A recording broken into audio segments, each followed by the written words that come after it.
আপনারা কারা কারা একাদশী করছেন বলুন? কারা কারা একাদশী করছেন? হাত তুলুন। কারা কারা একাদশী করছেন?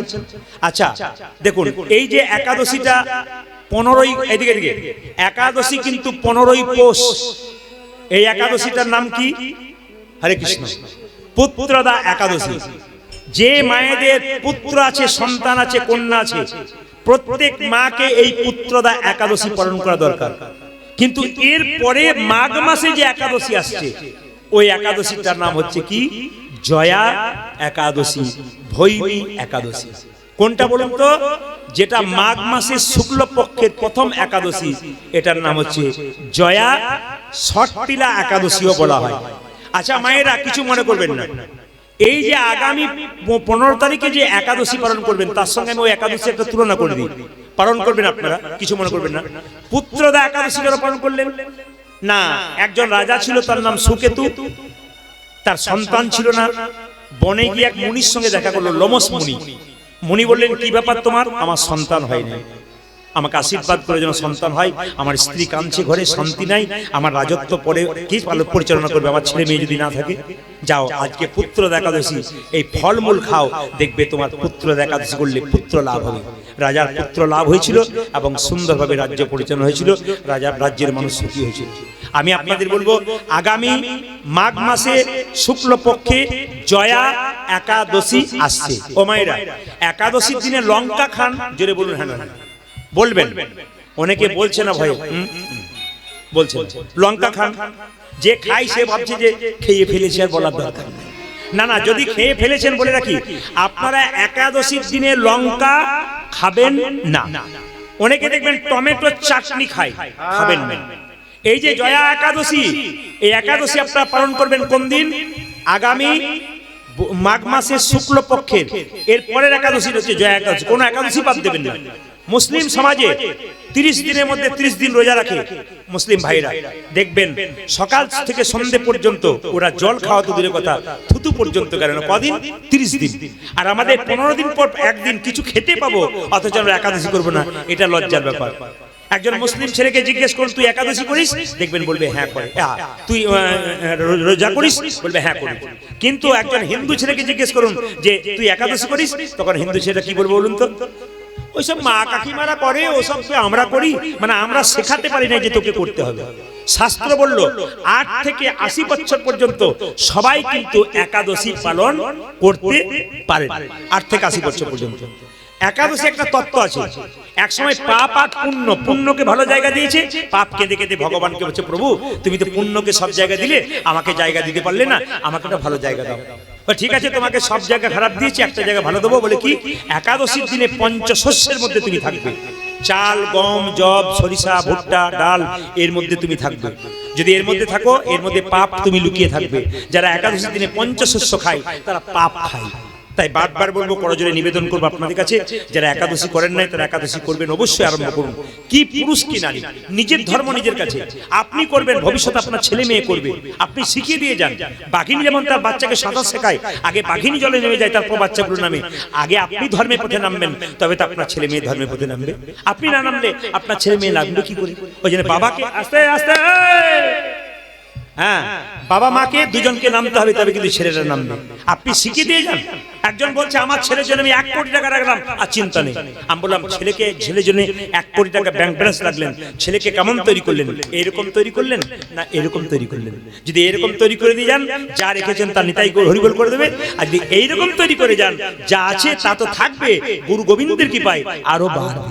এই জন্য ভালো সন্তান তৈরি করে দিয়ে যান সমাজে। টাকা যদি সম্পদ না থাকে, আপনার ছেলেকে সম্পদ তৈরি করে দিয়ে যান, ভক্ত তৈরি করে যান। IPS অফিসার করুন, ইঞ্জিনিয়ার, ডাক্তার সব করুন, কিন্তু ভক্ত করে যান। এটা বারবার নিবেদন রইল। মায়েরা, একাদশীর দিনে পাপ 5টা জায়গায় থাকে। অনেকে বলে একাদশীর দিনে আমি আটা খাই, ওই দিন একাদশী হয় না, ওই দিন আটাদশী হয়। একাদশীর দিনে যত কম খাবেন তত ভালো। কেন? একটা পেটকে 4 ভাগ করলে প্রতিদিন নিয়ম অনুযায়ী 2 ভাগ খেতে হয়, 1 ভাগ জল খেতে হয় প্রতিদিন। এটা খাবারের সময়, এটা কিন্তু ভাগবত বলছে। আর দেখবেন, যদি আপনি একাদশীর দিনে 4 ভাগ করা যায়, 1 ভাগ খাবার খাবেন, 3 ভাগ ফাঁকা রাখবেন। যত কম খাবেন একাদশীর দিনে তত ভালো। যত মুখ ঝুটা কম করবেন তত ভালো। একাদশীর দিনে খাবার চিন্তা নয়, ভগবানের চিন্তা করতে হবে। আর শর্ত করতে হবে কি? আমি খারাপ কিছু দেখবো না, খারাপ কিছু বলবো না, খারাপ কিছু কিছু ভাববো না, শুধু ভগবানের কথা ভাববো। একটু গীতা পড়বেন। অনেকে প্রশ্ন করবেন যে গীতা তো পড়বো, একাদশীতে যদি ভুল পড়ে যায়, আমি আপনাদের গ্যারান্টি দিলাম, ভুল পড়ুন আর যাই পড়ুন, গীতা পড়ুন, কোনো অসুবিধা নেই, ভুল পড়লেও কোনো পাপ নেই। বলে কেন? দস্যু রত্নাকর রাম বলতে পারে নাই, মরা মরা বলতে বলতে একদিন রাম বলেছিল, দস্যু রত্নাকর থেকে বাল্মীকি মুনি হয়েছিল। আপনি ভুল পড়তে পড়তে একদিন ভালো পড়তে পারবেন। একটা ছেলে প্রথমে সাইকেলে চাপে, সে কি সাইকেল শিখে যায়? 2-4 বার পরে তারপর শেখে। ঠিক সেরকম গীতা পড়ুন, ভাগবত পড়ুন, দেখবেন ভুল হবে না। ভুল হোক তবু কিন্তু আপনি পড়বেন। তবে একটা কথা আপনাদের বলে যাই, একাদশী যারা করবেন 1 জানুয়ারি থেকে একটা কাজ করবেন, আপনারা গলায় একটা করে তুলসীর মালা নেবেন। প্রশ্ন করবেন তুলসীর মালা নেব, পাপ হবে না তো? মাছ মাংস খায়, মাছ মাংস খেয়ে তুলসীর মালা নিলে পাপ হবে না কেন? তুলসীর মালা না নিয়ে মাছ মাংস খেলে পাপ হয় না? তুলসীর মালা নিলে কি মাছ মাংস খেলে পাপ হয়? আর তুলসীর মালা না নিয়ে যারা খাচ্ছে তাদের পাপ হচ্ছে না? দুটোতেই সমান পাপ হচ্ছে। বরং ওষুধটা আছে গলাতে, আপনার যদি ইচ্ছা হয় আস্তে আস্তে আপনার ওই ভাবটা কমে যাবে। যারা মাংস বেশি খান তাদের কাছে একটা প্রশ্ন, কিছু মনে করবেন না, আপনারা খাবেন কি না খাবেন আপনাদের বিচার। একটা কথা বলবো, আপনার আঙ্গুলটা আমি কেটে নিতে চাই এবং ঝোল করে খেতে চাই, আপনি দেবেন? জোরে বলুন, দেবেন? তাহলে আপনার আঙ্গুল আপনি কেটে দিতে চাইছেন না, যাকে কাটছেন সে যখন ছটফট ছটফট করে মরছে, তার মাংস যখন খাচ্ছেন অনুভব করবেন না? যখন এবার থেকে মাংস খাবেন অনুভব করবেন, আমি যে মাংস খাচ্ছি, যার খাচ্ছি তাকে যখন কেটেছিল তখন তার শরীর ছটফট ছটফট ছটফট করছে, প্রাণটা বেরোনোর সময় তার মাংস আমি খাচ্ছি। আমার কি সত্যিই পাপ হচ্ছে? সত্যি অপরাধ হচ্ছে? একটু বিচার করবেন, দেখবেন আপনি আস্তে আস্তে ছাড়তে পারবেন। অনেকে বলে কেউ মারা গেলে 11 দিন অসহ্য থাকে, 12 দিন অসহ্য থাকে, কিন্তু আপনার পেটে যদি মরা জিনিস প্রত্যেক দিন খান, আপনার তো প্রত্যেক দিন অসহ্য। আপনার তো অসহ্য ছাড়া নয়, প্রতিদিন আপনি অসহ্য। মরা জিনিস পেটের মধ্যে থাকলে আপনি অসহ্য ভোগ করছেন প্রত্যেক দিন। এই জন্য বারবার বলবো, ভগবানের সৃষ্ট জীব, তাকে যদি আমরা খাই তাহলে ভগবান যেমন, কিছু মনে করবেন না, ভগবানের কাছে ছাগলও যেমন, গরুও তেমন, মানুষও তেমন, হ্যাঁ ভেড়াও তেমন, একটা পাখিও তেমন। তাদেরকে যখন কাটবেন, তাদের যখন খাবেন, তখন তারা যখন ছটফট ছটফট ছটফট করবে, সত্যি কি ভগবান আপনার খুশি হবে? আমাদের সনাতন ধর্মের কথা বললাম, আমাদের সনাতন ধর্মে যত নিরামিষ খেতে পারবেন তত ভালো। কেন? অনুকূল ঠাকুর বলেছেন যে কলা গাছ সে হুড়হুড় করে বাড়ে আর হুড়হুড় করে পড়ে, আর বট গাছ ধীরে ধীরে বাড়ে, বহুদিন পরে মরে। যারা নিরামিষ খায় তারা বট গাছের মতো ধীরে ধীরে বাড়ে, বহুদিন পরে মরে। আর যারা দেখবেন আমিষ খায়, কলা গাছের মতো হুড়হুড় করে বাড়ে আর হুড়হুড় করে মরে। না না, কিছু মনে করবেন না, আমিষ যারা বেশি খায় তাদের দেখবেন ডাক্তারের খাতায় নাম লেখাতে হয়, নিরামিষ খায় তাদেরকে লেখাতে হয়, কিন্তু সংখ্যায় দেখবেন অনেক কম। মিলিয়ে দেখবেন আপনারা, অনেক অনেক কম। অ্যাপেলো চেন্নাই চলে যান, বড় বড় ডাক্তারদেরকে দেখুন না, ওরা কিন্তু প্রায় নিরামিষভোজী, প্রায় নিরামিষভোজী, সুস্থ শরীরে চিকিৎসা করছেন। ওনারা আমিষটাকে খুব একটা পছন্দ করে না, আমি যাচাই করে দেখে নিয়েছি। তাই বারবার বলবো, আপনারা যদি বলেন আমার ছেলের মাছ মাংস না খেলে বুদ্ধি হবে না, তাহলে আইনস্টাইনকে লক্ষ্য করুন, বিরাট কোহলিকে লক্ষ্য করুন, ব্যাটের পর ব্যাট মারছে, 6 মারছে, কেন? ও তো নিরামিষ খেত, চিরকাল নিরামিষ খেয়েছে বিরাট কোহলি, চিরকাল। অথচ আজকে ভারতবর্ষের সবচেয়ে বিখ্যাত মানুষ হয়ে বসে আছে ক্রিকেট জগতে। কেন হয়েছে? কি নিরামিষ খেলে হয়? আমিষ খেলে হয় না? আমিষটাকে ত্যাগ করার চেষ্টা করুন, নিরামিষ খান। আমি কথাগুলো বললাম, বিচার করবেন আপনারা, আপনাদের বিচার। আমি বলে গেলাম, যখনই মাংস খাবেন তখন বিচার করবেন যাকে খাচ্ছি তাকে কত যন্ত্রণা দিয়েছে, তারপর খাচ্ছি। আর খেতে খেতে যদি ভুলে যান, ওটা আলাদা ব্যাপার। জোরে বলুন, রাধা রানী কি, শ্যাম সুন্দর কি, সব বুঝলেন।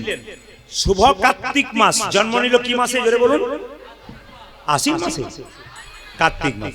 আচ্ছা, একাদশী ছিল উত্থান একাদশী। তাহলে দেখুন, 12টা মাসের মধ্যে 3টে মাস খুব গুরুত্বপূর্ণ। একটা মাঘ মাস স্নানের জন্য, আর এইদিকে আর বৈশাখ মাস কি জন্য? জল দানের জন্য। যাদের জায়গাতে মারোয়ারি জাতি আছে, মারোয়ারি দেখে নেবেন আপনারা, যত যত বড় বড় ব্যবসায়ী আছে সব কিন্তু মারোয়ারি। এরা কিন্তু ভোরবেলায় ঘুম থেকে উঠে স্নান করে গোবিন্দের চরণে পুজো পাঠ করে, তারপর কিন্তু দোকানে যায়। আর আমাদের দেখবেন পায়খানা কাপড়ে, প্রস্রাব কাপড়েই দোকান খুলে দিলে দুপুরবেলায় স্নান করবে। ব্যবসায় উন্নতি কারা করবে? যেখানে পবিত্র ভাব আছে সেখানে সব জায়গায় উন্নতি আছে। আমি বারবার বলবো, মায়েরা বাড়ি ঘর সংসার করছেন, তো যত বাড়ি পরিচ্ছন্ন পবিত্র রাখবেন তত আপনার বাড়ি লক্ষ্মী আগমন হবে। আর যে বাড়ি যত নোংরা থাকবে সে বাড়িতে গিয়েই বুঝতে পারবেন ওই বাড়ির স্ত্রী কেমন। আপনার বাড়ি ঢুকলে আমি বুঝে নেবো যে আপনি কেমন গ্রুপের মানুষ। আপনি পবিত্র ভাব বজায় রেখেছেন না অপবিত্র ভাব বজায় রেখেছেন। আপনার বাড়ি ঢুকলেই বুঝতে পারবো পবিত্রতা কতখানি আছে। যে যেখানে বসে আছেন মন দিয়ে শুনবেন। তাহলে বৈশাখ মাসটা কি জল দানের জন্য। আপনারা দেখবেন যত মারোয়ারি জাতি আছে বৈশাখ মাসে দোকানের সামনে জল শরবত নিয়ে বসে থাকে, যারা রাস্তা দিয়ে যায় তাদের জল শরবত খাওয়ানোর জন্য। এটা হচ্ছে বৈশাখ মাস। আর 12 মাসের মধ্যে শ্রেষ্ঠ মাস কোনটা বলুন তো? কার্তিক মাস। কেন? এই মাসটা হচ্ছে নিয়ম সেবার মাস। এই সব মাসে ভগবানকে মা যশোদা দড়ি দিয়ে বেঁধেছিল, তাই তো? যেটা বলুন হ্যাঁ না বেঁধেছিল। এই জন্য আপনাদের এই মাসটা কিন্তু খুব গুরুত্বপূর্ণ মাস। সেই কার্তিক মাসেই কিন্তু জন্ম নিল সুদামা। একটি কথা আমি আপনাদের বলে দিয়ে যাই, যারা জ্ঞানীজন আছেন, বুদ্ধিমান মানুষ, ভক্ত আছেন, তাদেরকে বলি, এবার কিন্তু গানটা কীর্তনটা নষ্ট করবার মূলে এটাও দরকার, ওটাও দরকার। কেন? এই যে আপনার সেবাতে বসালেন না, এই সেবাতে যে বসলো, কীর্তন শুনতে শুনতে বলুন তো কীর্তন আগে না এইটা আগে? জোরে বলুন। কীর্তন আগে কয়েকজনের, আর বাকি সব দেখছেন যখনই বসছে তখন মাথা উঁচু করে। আমাদের পাড়া থেকে এসে বসে গেল নাকি না, এই যে একটা ভাব। তার মানে কি, একটা ছেলে যদি পড়াশোনা করতে বসে, সেই সময় মা যদি বলে এসে আয় খেয়ে নে, ও যদি একবার খেয়ে নেয়, ও লেপ খুঁজবে না পড়া খুঁজবে? যে কোনটা খুঁজবে? তা আপনারা যারা ভক্ত তাদের জন্য বললাম প্রসাদ খাওয়ার ব্যবস্থা আছে, কিন্তু প্রসাদটা আপনার শেষে গ্রহণ করবেন। যারা প্রকৃত ভক্ত কীর্তন শুনবেন, প্রসাদ গ্রহণ করবেন। যারা বলুন সুদামা বিপ্র কি? এই সময় যে যে উঠবে তাকে বোঝা যাবে উনি কিন্তু কীর্তন শুনতে আসেন নাই, খেতে এসেছেন। না, প্রসাদ পাবেন, প্রসাদ সবাই পাবেন, কিন্তু কীর্তনটা শুনে নিন। যাদের দূরে বাড়ি তাদের ছেড়ে দিন। যারা বলুন সুদামা বিপ্র কি? সুদামা বিপ্র কি? তেতার ভরত এসে সুদামা হলো। একটু জেনে নিন, তেতা যুগে রামচন্দ্র কত বছর জন্য বনবাসে গিয়েছিল? জোরে বলুন মায়েরা। 14। আচ্ছা আচ্ছা, এবার সবাই বলুন, তেতা যুগে রামচন্দ্র 14 বছরের জন্য বনবাসে গেল, কেন 12 বছরের জন্য গেল না? কেন 16 বছরের জন্য গেল না? কার জন্য গেল বলুন তো? কৌশল্যা, কৈকেয়ী না সুমিত্রা? জোরে বলুন। কৈকেয়ীর জন্য। তো কেন গেল না? আসলে 14 বছর, 12 বছর মানে এক যুগ। আমাদের সমাজে কেউ যদি 12 বছরের জন্য বাইরে চলে যায়, তাকে কিন্তু মৃত বলে ঘোষণা করা হয়। তার সাধ্য কাজ করানো যেতে পারে। যদি বলুন হ্যাঁ না। আপনাদের কি চালু আছে কিনা জানি না, শাস্ত্রের নিয়ম অনুযায়ী হিন্দু ঘরে সব চালু থাকবে। এই জন্য কৈকেয়ী এমন ভাবে চাইলো যে 12 বছর পেরিয়ে যাবে, আমার ছেলে রাজা হয়ে যাবে, 14 বছর হলে তো আর রামচন্দ্রকে খুঁজেই পাওয়া যাবে না। এই ভাবনা চিন্তা করে তিনি 14 বছরের বনবাস চাইলেন। ভরত হলো তেতা যুগের রামচন্দ্র, ভরত হলো দাপরে সুদামা। কেন হলো একটু দেখুন। রাজা দশরথ একবার যুদ্ধে গিয়েছিল মা, তো যুদ্ধে যাওয়ার পরে তার আঙ্গুলে একটা বিরাট বড় ঘা হয়েছিল, ক্ষত। সবাই তাকাবেন। তো আঙ্গুলের ঘাটা ভালো হচ্ছে না, কবিরাজ বলল তোমার আঙ্গুলের ঘা ভালো হচ্ছে না, একটা কাজ করলে ভালো হবে। বলে কি? তোমার তো 3 জন স্ত্রী আছে, কৌশল্যা, কৈকেয়ী, সুমিত্রা। এদের মধ্যে যে মুখ দিয়ে আঙ্গুলটা চুষে চুষে লালা দিয়ে তোমার আঙ্গুলটাকে পরিষ্কার করতে পারবে, তোমার আঙ্গুল কিন্তু ভালো হয়ে যাবে। তাহলে মায়েরা, স্বামীর যদি আঙ্গুলে ঘা হয় আর স্ত্রীকে যদি বলে যে তুমি মুখের ভেতর ঢুকিয়ে লালা দিয়ে পরিষ্কার করো, আপনারা পারবেন তো? এখন 2-4 জনকে হ্যাঁ দেখলাম, আবার 2-4 জনের মুখটা দেখলাম, আমি টেস্ট করে দেখলাম, আবার 2-4 জন যেন অরুচি হলো, এমনি দেখালো ভাব না। তাহলে দেখতে হবে কি? বলে হ্যাঁ আমি আমার স্ত্রীরা আমাকে খুব ভালোবাসে, বিশেষ করে কৌশল্যা, সুমিত্রা তো ভালোবাসে। আজকে সমাজে যাকে মনে করেন আমাকে সমাজে বাড়িতে খুব ভালোবাসে, সেই দেখবেন পরে আপনার সঙ্গে বেঈমানি করে। আর যাকে ভাবেন ভালোবাসে না, সে কিন্তু আপনাকে শেষে আপনার পাশে দাঁড়ায়। এ প্রমাণ। কৌশল্যা, রাজা দশরথ বলল আমার আঙুলটা পরিষ্কার করে দাও লালা দিয়ে। স্বামী, আমি সবকিছু পারবো, আঙুলটাকে আমি পরিষ্কার করতে পারবো না। আমার লালা দিয়ে আমি অন্য কিছু যা বলবো সব করবো, আমি আমার মুখের মধ্যে ঢুকিয়ে লালা দিয়ে পরিষ্কার করতে পারবো না। বেশ ঠিক আছে। সুমিত্রা তুমি? স্বামী, আমারও একই কথা, আমি পারবো না। বেশ ঠিক আছে। মনে মনে ভাবলো এবার তো কৈকেয়ী না বলে দেবে। কৈকেয়ী তুমি? স্বামী, আমি তোমার আঙুল মুখে দিয়ে লালা দিয়ে পরিষ্কার করে দেবো। একই তুমি? হ্যাঁ। স্ত্রীর সবচাইতে দামি জিনিস হলো স্মৃতির সিঁদুর হাতের শাখা। মায়েরা, একটা সদবা নারীর সবচাইতে দামি জিনিস স্মৃতির সিঁদুর আর হাতের শাখা। এই যে দুর্গা পূজার সময় সিঁদুর খেলা করেন, আমি খুব একটা খুঁজে পাই না কোথায় লেখা আছে সিঁদুর খেলা। সিঁদুর খেলাটা নিজে থেকে করেছেন কিনা জানি না, আমার ঠিক জানা নেই। সিঁদুর খেলা নয়, সিঁদুর ভক্তি ভরে নিতে হয়। সিঁদুর নিতে নিতে এক চিমটি সিঁদুর যদি মাটিতে পড়ে যায় স্বামীর আয়ু ক্ষয় হয়, শাস্ত্র বলছে। এই যে সিঁদুর যত্ন করে নিতে হয়, সিঁদুরকে ভক্তি, কারণ আপনি ব্রাহ্মণ সাক্ষী করে, অগ্নি সাক্ষী করে সিঁদুর নিয়েছেন, সিঁদুরটাকে পবিত্রভাবে নিতে হয়। এক চিমটি সিঁদুরের যে কি দাম, আপনার পাশের বাড়িতে যে মেয়েটা বিধবা হয়েছে তাকে দেখে বুঝবেন এক চিমটি সিঁদুরের কত দাম। দাঁত থাকতে দাঁতের মর্ম কেউ বোঝে না, দাঁত চলে গেলে বুঝতে পারে দাঁতের কি দাম ছিল। স্বামী আপনার সামনে কত যে দামি, এটা আপনি বুঝবেন কখন, যখন আপনার কাছ থেকে চিরকালের জন্য সরে যাবে। যতক্ষণ থাকবেন ততক্ষণ বুঝবেন না। শুধু স্বামী বললে ভুল হবে, একজন স্ত্রীও স্বামীর কাছে যত দামি, একজন স্বামীও স্ত্রীর কাছে ঠিক ততখানি দামি। শুনবেন মায়েরা, স্বামী স্মৃতির সিঁদুর হাতের শাখা, তুমি ছাড়াতে থাকবে না, তাই তোমার আমি সমস্ত আঙুলের ঘা পরিষ্কার করে দেবো। সবাই লক্ষ্য করুন, আঙুলটাকে মুখে ঢুকিয়ে ঢুকিয়ে এক সময় কই কই তার রোগ ভালো করে দিল। রাজা দশরথ চিৎকার করে বলল, কই কই তুমি যা করলে না, তোমার ঋণ তো আমি শোধ করতেই পারবো না। তবে একটা কথা তোমাকে বলি, তুমি সময় মতো দুটো বর চেয়ে নিও, যা চাইবে দেবো। স্বামী তোমার সেবা করলো, তার জন্য আমার বরের কি আছে, পাওয়ার কি আছে? আমি স্বামী সেবা করবো, চাইবার কি আছে? তুমি তো আমার পরম পতি। না, আমি কিছু চাইবো না। আরে বাবা, সময় মতো চেয়ে নিও, আমি তোমাকে দেবো বললাম তো, সময় মতো চেয়ে নিও। সবাই লক্ষ্য করুন। রাম একদিন রাজা দশরথ সিংহাসনে বসে আছে, দেখছে রাজমুকুটটা বাম দিকে হেলে গেছে, মুকুটটা, রাজার মুকুটটা, আর এখানকার চুলগুলা পেকে গেছে। দেখবেন বয়স হবার প্রথম লক্ষণ দেখবেন এখানকার চুল কিন্তু পাকবে। যারা এখানে কীর্তন শুনতে এসছেন, যখনই দেখবেন আপনার এখানকার চুলগুলো প্রথম পাকলো, তখন বুঝবেন আপনার কিন্তু আস্তে আস্তে বয়স হয়েছে। রাজা দশরথ আয়না নিয়ে দেখছে চুল পেকেছে আর রাজমুকুটটা হেলে গেছে। আচ্ছা বাবা, কিছু মনে করবেন না, রাজমুকুটটা বলতে চাইছে দশরথ এবার তুমি ছেড়ে দাও, তোমার আর জায়গা নেই, রামচন্দ্রকে জায়গা দিয়ে দাও। আপনি কখন বুঝবেন যে আমার আর দায়িত্ব সংসারে শেষ, এবার আমার ছেলেকে দিতে হবে? আস্তে আস্তে। আপনি কখন বুঝবেন যে আপনার ছেলেকে দায়িত্ব দিতে হবে, আপনার দায়িত্ব শেষ? প্রমাণ দেখুন। সারা জগতের মালিক কৃষ্ণ ভগবান, কিন্তু সংসারে একজন মালিক আছে। সরকার থেকে এলে যদি বলা হয় এ সংসারে মালিককে, একজনের নাম কিন্তু বলতে হবে। যেটা বলুন, হ্যাঁ না, আপনার নাম বলতে হবে একজন। তা আপনি বলবেন আমি মালিক এ সংসারে, আমি তো রাজা এ সংসারে। আপনার রাজমুকুট কখন হেলে গেছে আপনি বুঝবেন?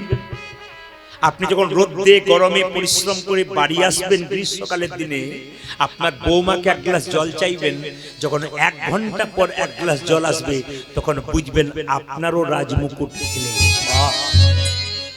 আপনি যখন সংসারে থাকবেন, ছেলে বড় হলো, মেয়ের বিয়ে দিয়েছেন, ছেলের বিয়ে দিয়েছেন, আপনি কিছু চাইছেন সংসারকে, আপনাকে যখন 1 ঘন্টা পর দিচ্ছে, তখন বুঝবেন সংসারে আমার দাম কমে গেল, আর সংসার আমাকে চাইছে না।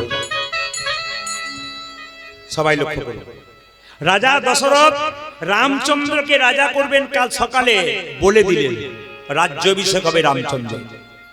কই কই ফুলের মালা গাচ্ছিল রামের গলে পরাবে বলে, একটি মেয়ে কই কই কানে কানে, কই কই কি কি করছিস? মালা গাচ্ছি। কার জন্য? রামের জন্য। কি জন্য? রাম রাজা হবে। রাম রাজা হবে তো তোর কি গেল? কেন? কৌশল্যা হবে রাজমাতা, তুই তো ভিখারিনী হবি, তাহলে আমি করবো কি? এই দেখ, এই দেখ, এই দেখ, এই দেখ, ফুলের মালা কথা বন্ধ কর, বরং রাম রাজা হবে। তুই আজকে রাত্রিবেলায় বিছানায় শুয়ে দিবি, সকাল পর্যন্ত উঠবি না। সকালে সবাই যখন আনন্দ করবে, তুই মুখ লুকিয়ে কাঁদবি, রাজা দশরথ তোর কাছে ছুটে আসবে যে হ্যাঁ গো, তুমি আমার জন্য এত করলে, তুমি কাঁদছো, কি চাও? তুই তখন সেই দুটো বর চেয়ে নিবি। একবারে রামচন্দ্রের 14 বছরের বনবাস, একবারে পবিত্র ভারতের সিংহাসন। বলুন তো মায়েরা, কানের মধ্যে যে 20 মন্ত্র দিল, ওই মেয়েটির নাম কি? জোরে বলুন। এমন ভাবে বলছেন যে আপনাদের পাড়ার মেয়ে বটে বলবে। না না, মন থোড়া সব পাড়াতে আছে না, কি বলছেন? এই যে দেখেন, কেউ যদি বিষ খায়, বিষ খেলে হসপিটালে গেলে বাঁচবার চান্স আছে। কানে যদি কেউ বিষ নেয়, ওটা সংসারটাই নষ্ট হয়ে যেতে পারে। ওই জন্য মায়েদেরকে বারবার বলবো, সংসার নিজের করুন, কিন্তু কারো কথায় কান দেবেন না। কানে যদি বিষ নেন কারো কথা, তাহলে কিন্তু আপনার সংসার নষ্ট হয়ে যাবে। আপনি অমৃত নামক হরিনাম নিন, আপনার সংসার ভালো হবে। দেখবেন মায়েরা, আপনার বৌমা সংসার ভালোই চালাচ্ছিল, খুব সবাইকে ভালোবেসে, পাশের বাড়ির মেয়েটি কানে বিষ মন্ত্র দিল, তো ওরা তো খাটাখাটনি কি দরকার আছে? মোর বিষ এসে বুঝবি মজা, ওরা বসে বসে খাচ্ছে। তার মানে কি? আপনাকে বিষ মেরে দিল। আমি আপনাকে বলবো, সংসার আপনার, কেউ ভেঙে দেবে আপনি চাইবেন না। নিজের সংসার গোছান, কৃষ্ণ ভজন করুন, সবাইকে ভালোবাসতে শিখুন, সংসার ভালো ভাববে। সবাই লক্ষ্য করুন, যেই না রাজা দশরথ এসে দেখলো রাম রাজা হবে, আর কই কই কই বালিশে মুখ। ঠিক ব্যাপার, তুমি কাঁদছো কেন? কি হয়েছে? স্বামী আমি দুটো বর চাই। তা কান্নার কি আছে, আনন্দের দিন, তুমি যা বর চাইবে তাই দেবো। দেবে? বলে হ্যাঁ। আরে বললাম তো যা। তবে দাও। কি? একবারে রামচন্দ্রের 14 বছরের বনবাস, একবারে পুত্র ভরতের সিংহাসন। রাজা দশরথ চিৎকার করে বলল, কই কই, তুমি যদি আমার চাইতে ছোট না হতে আমি তোমার পা ধরে কাঁদতাম। তুমি আমার রামকে বনবাসে পাঠিয়ে দিও না। রাম আমার বড় ছিল, আমার হৃদয়, সে যদি চলে যায় আমি মারা যাবো, আমি প্রাণে বাঁচবো না। কোনো কথা শুনলো না কই কই। রামচন্দ্রের 14 বছরের বনবাস হবে, রামচন্দ্র সব জানতে পেরেছে।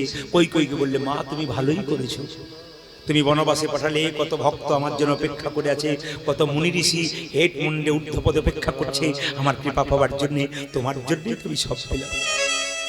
যখনই কৌশল্যা মা ডেকে বলছে, রাম তুই তো 14 বছরের জন্য বনবাসে চললি, এক বাটি দুধ খেয়ে যা।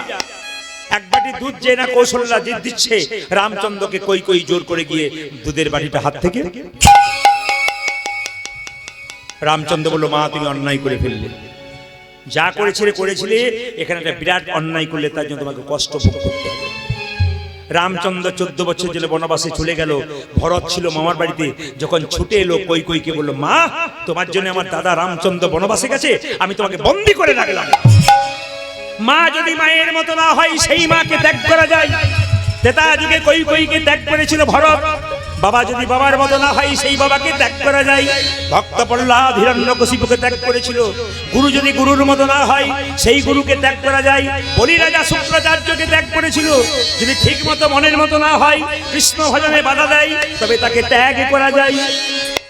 রামচন্দ্র 14 বছর জন্য বনবাসে চলে গেল। বাবা রাজা ভরত চিৎকার করে বলল, দাদা তুমি আমাকে রাজার দায়িত্ব দিয়েছ, আমি সিংহাসনে বসবো না। ভাই 14 বছরের জন্য পিতৃ সত্য পালন করবার জন্য এসেছি, তোকে যেতে হবে। না দাদা আমি কোনো মতে, তুমি থাকতে, তুমি আমার দাদা, বাবার অবর্তমানে দাদা হয় বাবা, তোমাকে কিন্তু যেতে হবে। না না আমি যাব না, আমার পালন করতে হবে 14 বছর, আমি যেতে পারবো না। তবে দাও দাদা, তোমার ওই খরম যুগল আমায় দাও। ওই খরম যুগল নিয়ে গিয়ে সিংহাসনে বসিয়ে রাখবো, আর নিচে কুশাসনে বসে আমি রাজকার্য পরিচালনা করব। রামচন্দ্র 14 বছর পর বনবাস থেকে আসবে। বিমাতা কই কইকে বন্দী করে রেখেছে। বিমাতা কই কই কেঁদে কেঁদে বলছে, রামচন্দ্র তুই যখন বনবাস থেকে আসবি, দেখ এক হাতে নবনীর ভাণ্ড, এক হাতে বিষের ভাণ্ড নেব। তুই যদি আমায় মা বলে ডাকিস, নবনীর ভাণ্ডটা তোর মুখে তুলে দেবো। আর যদি মা বলে না ডাকিস, তাহলে বিষের ভাণ্ডটা মুখে নিয়ে আমি তোর চরণতলে প্রাণ বিসর্জন করব। তবু তো বুঝতে পারবো ভগবানের চরণে আমার মৃত্যু হয়েছে। ভগবান রামচন্দ্র মনে মনে ভাবলেন, মা এই জগতে যে আমাকে ভালোবাসে, শত্রুতা করেও ভালোবাসে, আমি তাকে কাছে টেনে নিই। রামচন্দ্র 14 বছর যেন বনবাসে আছে, আর বিমতে কই কই যাচ্ছে, রামচন্দ্র ফিরে আসছে 14 বছর বনবাস থেকে। ভক্তগণ গাইছে, জয় জয় রঘুপতি রাঘব। সবাই একটু তালি দেবেন, রামচন্দ্র আসছেন তো। জয় জয় রঘুপতি রাঘব, রাজা রাম পতিত পাবন সীতারাম। জয় জয় রঘুপতি রাঘব, রাজা রাম পতিত পাবন সীতারাম। জয় জয় রঘুপতি রাঘব, রাজা রাম পতিত পাবন সীতারাম। জয় জয় রঘুপতি রাঘব, রাজা রাম পতিত পাবন সীতারাম। ঈশ্বরী আল্লাহ তেরো নাম, सबको सुमति दे भगवान। आज ईश्वर अल्लाह तेरो नाम, सभी को सुमति दे भगवान। ईश्वरी अल्लाह तेरो नाम, सभी को सुमति दे भगवान। आज ईश्वर अल्लाह तेरो नाम, सभी को सुमति दे भगवान। रघुपति राघव, राजा राम पतित पावन सीताराम। जय रघुपति राघव, राजा राम पतित पावन सीताराम। रघुपति राघव, राजा राम पतित पावन सीताराम। বিমাতা কই কই এক হাতে নবনী, এক হাতে বিষের ভাণ্ড নিয়ে রামচন্দ্রকে কেঁদে কেঁদে বলছে, একবার আমায় মা বলে ডাক, আমার নারী জনম ধন্য হবে। ওরে রাম একবার আমায় মা বলে ডাক, নারী জনমে ধন্য হবে। একবার আমায় মা বলে ডাক, নারী জনমে ধন্য হবে। বোঝা যায় একবার আমায় মা বলে ডাক, নারী জনম ধন্য হবে। মামা বলে ডাকি রে একবার,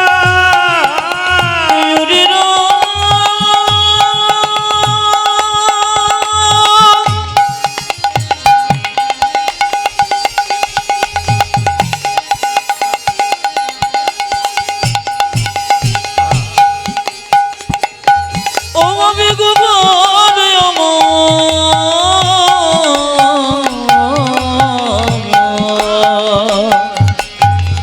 মামা বলে ডাকিরে গেব, নারী জনমে ধন্য হবে। একবার আমায় মা বলে ডাক, নারী জনমে ধন্য হবে। বোঝা যায় একবার আমায় মা বলে ডাক, নারী জনম ধন্য মায়েরা, হবে। বিমাতা কই কই এক হাতে বিষের ভাণ্ড নবনীর ভাণ্ড নিয়ে বলল, রাম একবার মা বলে ডাক। রামচন্দ্র মাকে জড়িয়ে ধরে বলল, মা তুমি কেমন আছো? বিমাতা কই কই কেঁদে কেঁদে বলল, ওরে রাম, তুই তো আমার গর্ভে জন্ম নিস নাই, তুই কথা দে আমার গর্ভে জন্ম নিয়ে আমার স্তনদুগ্ধ পান করে তুই আমার মনোবাসনা পূর্ণ করবি। ভগবান রামচন্দ্র বললেন, মা গো, এই যুগে তো হলো না, আগামী দাপরে আমি কংসের কারাগারে কৃষ্ণ হবে, তুমি হবে দৈবকী, তোমার গর্ভে জন্ম নেব, কিন্তু তোমার স্তনদুগ্ধ পান করতে পারবো না। কেন জানো? যেদিন 14 বছর জন্য বনে যাচ্ছিলাম, তুমি মায়ের হাত থেকে আমার হাত থেকে দুধের বাটি কেড়ে নিয়েছিলে, এই দুধ আমি তোমার দুগ্ধ পান করব না। তখন কই কই জিজ্ঞেস করেছিল, আমি যখন দৈবকী হব, তুই যখন কৃষ্ণ হবি, তুই যখন আমার কাছ থেকে চলে যাবি, একজন মা যখন বাচ্চাকে জন্ম দেয়, সেই বাচ্চা যদি মরে যায় বা বাচ্চাকে কেউ নিয়ে চলে যায়, মায়ের দুগ্ধ আপনা আপনি ঝরে। দৈবকী বলল, আমার দুগ্ধ যে মাটিতে পড়বে ওটার কি অবস্থা হবে? কৃষ্ণ বলল, মা গো, রামচন্দ্র বলল, মা গো, কথা দিলাম, আমি যখন কৃষ্ণ হব, তুমি যখন দৈবকী হবে, আমি যখন চলে যাব তোমার কাছ থেকে, তোমার দুগ্ধ মাটিতে পড়বে, যে মাটিতে দুগ্ধ পড়বে সেই মাটিতে চিঁড়ের মালসার মাটি তৈরি হবে। এই যে চিঁড়ের মালসা, এটা কোথা থেকে তৈরি হয়েছিল? ওই চিঁড়ের মালসার মাটি তৈরি হবে। তবে কথা দিলাম, বলে কি, ওগো মা, আগামী কলিযুগে তুমি হবে সচী মাতা, আমি হব গৌর হরি, তোমার মনের বাসনা পূর্ণ করব, তোমার গর্ভে জন্ম নিয়ে তোমার স্তনদুগ্ধ পান করি। সঙ্গে সঙ্গে রামচন্দ্র যখন বনবাস থেকে এলো, দেখতে পেল ভরত বসে আছে নিচে, আর তার চরণ যুগল আছে সিংহাসনে। ভরতকে বলল, ভরত রে, তুই যে আমার জন্য এত করেছিস, তুই যে আমার জন্য এত করেছিস, রাধে রাধে। আমি তোকে কথা দিলাম, আগামী দাপরে যখন আমি কৃষ্ণ হব, তুই এই যুগে আমার ভাই হলি, তুই যেন বন্ধু রূপে জনম নিবি। ও তুই বন্ধু রূপে জনম নিবি, বন্ধু রূপে জনম নিবি। ও তুই বন্ধু রূপে জনম নেবে, তারপরেতে সুদামা হবি, বন্ধু রূপে জনম নিবি। বুঝি যাব রে সুদামা হবে, বন্ধু রূপে জনে মনে, ও তারপরে সুদামা হবি, বন্ধু রূপে জনে ও তুই মনে, তারপরে সুদামা হবি, বন্ধু রূপে জন্ম নেবে, তুই বন্ধু রূপে জন্ম নেবে। কৃষ্ণ সুদামা ছোট অবস্থায় গোষ্ঠে গিয়ে খেলা করছে, প্রত্যেকদিন নতুন নতুন খেলা। একদিকে কৃষ্ণ ছোট অবস্থায় খেলছে, আর সুদামা দুই বন্ধু হয়ে গেছে, রামচন্দ্র কৃষ্ণ হয়েছে আর ভরত হয়েছে সুদামা। খেলা করছে 26 জন বন্ধু নিয়ে, 24 জন বন্ধু কৃষ্ণ এবং বলরাম নিয়ে 26 জন। কিভাবে খেলছে, কিভাবে খেলছে মায়েরা? কানাই খেলিছে বিনোদ খেলা গো, কানাই খেলিছে বিনোদ খেলা। কানাই খেলিছে বিনোদ খেলা গো, কানাই খেলিছে বিনোদ খেলা, কানাই খেলিছে বিনোদ খেলা গো, কানাই খেলিছে বিনোদ। ও কানাই খেলিছে বিনোদ খেলা গো, কানাই খেলিছে বিনোদ খেলা।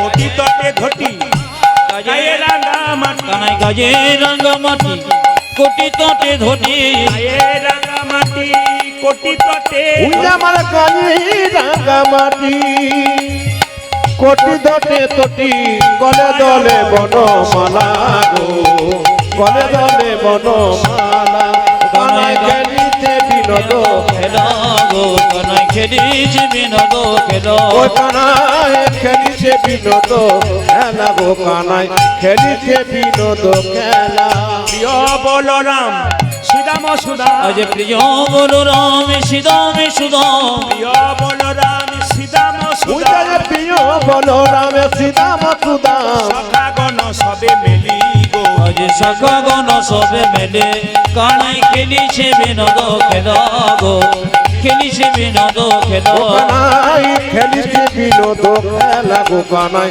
খেলিছে বিনোদ খেলা নতুন খেলা খেলবো কি খেলবো মোরা নতুন খেলা খেলিব মোরা গান্ধী জোড়া খেলবো মোরা নতুন ওরা খেলা যে খেলেব মোরা নতুন খেলা কাঁধে করায়া কাঁধে করা খেলবো মোরা নতুন ওই দেখি কাঁধি কোনা জানি কাঁধি চোরা খেলিব মোরা নতুন খেলা আরে কাঁধে চড়াই আর কাঁধে আমি পাড়া খেলিব মোরা নতুন খেলা আরে কাঁধে চড়াই আর কাঁধে আমরা পাড়া খেলিব মোরা নতুন খেলা আরে খেলেব মোরা নতুন খেলা সবাই লক্ষ্য করো মায়েরা হরিনামের খেলার মধ্যে আনন্দ আছে কিছু মনে করবেন না এ জগতে যে মদ খায় তার মতো আনন্দময় পুরুষ আর নাই যতক্ষণ খায় ততক্ষণ তবে আপনাদের এখানে এসে একটা খুশি হলাম এইদিকে দিকে আপনাদের এখানে খুশি হলাম একজন বললো দাদা সব জায়গায় যা পাবেন পাবেন আমাদের এখানে কোনো মাতাল নাই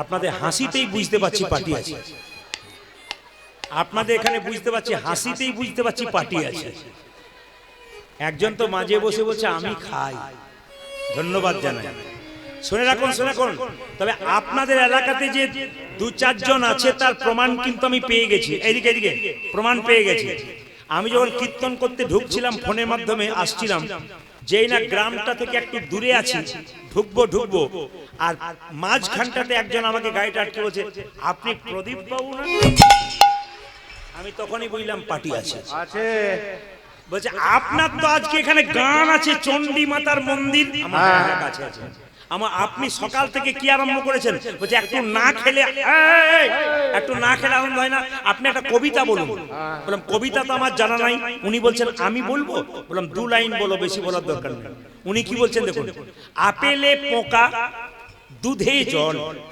বিড়িতে শক্তি আর মদে বল বাবারে কি পাকা পাটি হ্যাঁ পাকা পাটি তবে আমি কেন বললাম বলুন তো উনি কিন্তু কীর্তন শুনতে এসেছেন আমাকে খালি এসে থেকে এরকম করছেন বলেই বললাম মানে এসেছেন আর কি উনি বলেছিলেন এক লাইন কবিতা আপনাকে বলতে হবে আমার আসরে বলে দেবো অসুবিধা নেই তো ওনার জন্য বলি যিনি খেয়ে এসেছেন বা সারাদিন খান উনি দাঁড়িয়ে আছেন উনি যেহেতু কবিতা বলতে বলেছেন আমি এক লাইন বলি খাবে জেডি ফুলবে বডি আর শ্মশান তোমার জন্য রেডি পাকা মানে যে মদ খায় সে শুধু মদ খায় না মদ ওকে খায় আপনি যতই বলুন ওকে বারণ করতে পারবেন না যতই খোঁচা দেন কেন ও তো বন্ধু করে নিয়েছে আবার অনেকে দেখবেন কিরকম কথা বলে আমাকে বন্ধুরা খাইয়ে দিয়েছে আচ্ছা বলুন তো যে মদ খাওয়ায় সে কখনো বন্ধু হয় জোরে বলবেন আপনি মদের গ্লাস নিয়ে মাতাল হয়ে পড়ে আছেন যে ছেলেটি এসে আপনার হাত থেকে বোতলটাকে নিয়ে কেড়ে ফেলে দিল তিনি হচ্ছেন বন্ধু আর যে মদ খাই না তার হাতে যদি জোর করে মদ ধরিয়ে দিল উনি বন্ধু নন উনি শত্রু উনি যেমন নিজের সংসারকে ধ্বংস করেছেন আপনার সংসারটাকে ধ্বংস করতে চাইছেন তাই যদি তাকে আপনি বন্ধু মনে করেন তাহলে আপনি ভুল করছেন সবাই লক্ষ্য করবেন আজকে নতুন খেলা খেলবো কি খেলা আজকে 26 জন ছেলে আছে সখার আছে কৃষ্ণ বলছে বট গাছ থেকে 26টা পাতা পারা হবে একটা পাতার মধ্যে ছিদ্র করে দেওয়া হবে পাতাগুলোকে মিশিয়ে দেওয়া হবে সবার চোখে একটা করে কাপড় বেঁধে দেওয়া হবে এর মধ্যে ছিদ্র করা পাতাটি যে পাবে সেই কিন্তু চোর হবে আর যে চোর হবে তার কাঁধে সবাই একবার করে চাপবো তাকে একবার নিয়ে যেতে হবে নিয়ে আসতে হবে বলুন তো মায়েরা কে চোর হতে পারে কার কপালে ছিদ্র পাতা পড়তে পারে জোরে বলুন আমার না এলেও হতো আপনাদের সব জানা আছে এই দেখেন দেখুন কার কপালে পড়ে, দেখুন কার কপালে পড়ে। এখন যেই না পাতাগুলোকে মিশিয়ে দিয়েছে, চোখে কাপড় বেঁধেছে, এক এক করে। এই তুই কি পেয়েছিস? এই তুই কি পেয়েছিস? হ্যাঁ আমারটা ভালো। আর তুই কি পেয়েছিস? হ্যাঁ ভালো তোরটা পেয়েছি। ভালো। আমার এই রে, আমারটা তো ছিদ্র করা পাতা। সবাই মিলে বলছে কৃষ্ণচোর, কৃষ্ণচোর, কৃষ্ণচোর, কৃষ্ণচোর। কৃষ্ণ বলছে চুপ কর, আমাকে চোর বলছিস? আমি যখন ব্রজগোপীদের বাড়ি থেকে নবনী চুরি করি, আমি একা খাই, তোরা খাস না? যে চুরি করে সেও চোর, আর যে চুরি করা জিনিস খাই সেও চোর। তোরা তো সবাই চোর, আর চোর চোর করছিস। আচ্ছা ঠিক আছে, কৃষ্ণ মনে মনে ভাবছে সুদামারে ভক্ত তো আমার চরণ ধরি কাঁদি, আমি তো কোনোদিন ভক্তির চরণ পাই না, কোনোদিন চরণ পাই না। সব ভক্ত আমার চরণে ধরে বারবার কাঁদি, কিন্তু আমি তো ভক্তির চরণ কোনোদিন পাই না। ওরে সুদামারে, আমি তোকে প্রথম কাঁধে চাপাবো, তুই যে আমার ভরত ভাই, তুই আমার জন্য এত করেছি, আমি যদি কিছুই করতে না পারি, তবে যে গীতাতে আমি প্রতিজ্ঞা করেছি, যে যথামাং প্রপদ্যন্তে তাং স্ততৈব ভজাম্যহং মমাবৎমানুবর্তন্তে মনুষ্য পার্থ সর্বস্ব, যে আমায় যেমন ভাবে ভালোবাসে আমি তাকে তেমন ভাবে ভালোবাসি। সুদামা, সুদামা আয় আয় আয়, তুই প্রথমে কাঁধে চাপবি। মায়েরা, সুদামাকে যেই না কাঁধে নিয়েছে, সবাই তাকান, সুদামাকে যেই না কৃষ্ণ কাঁধে নিয়েছে, এক পা এই দিকে, এক পা এই দিকে, কৃষ্ণ বলছে সুদামা রে, তুই তোর দুটো চরণ আমার বক্ষে দে।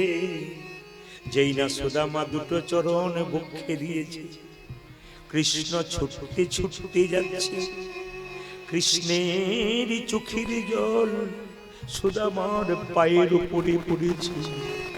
সুদামা কেঁদে কেঁদে বলে, কানাই রে, আমি বুঝতে পেরেছি তুই তো প্রতিদিন সবার কাঁধে চাপিস, আজ তোর কাঁধে চেপেছি বললে তোর বড় কষ্ট হচ্ছে।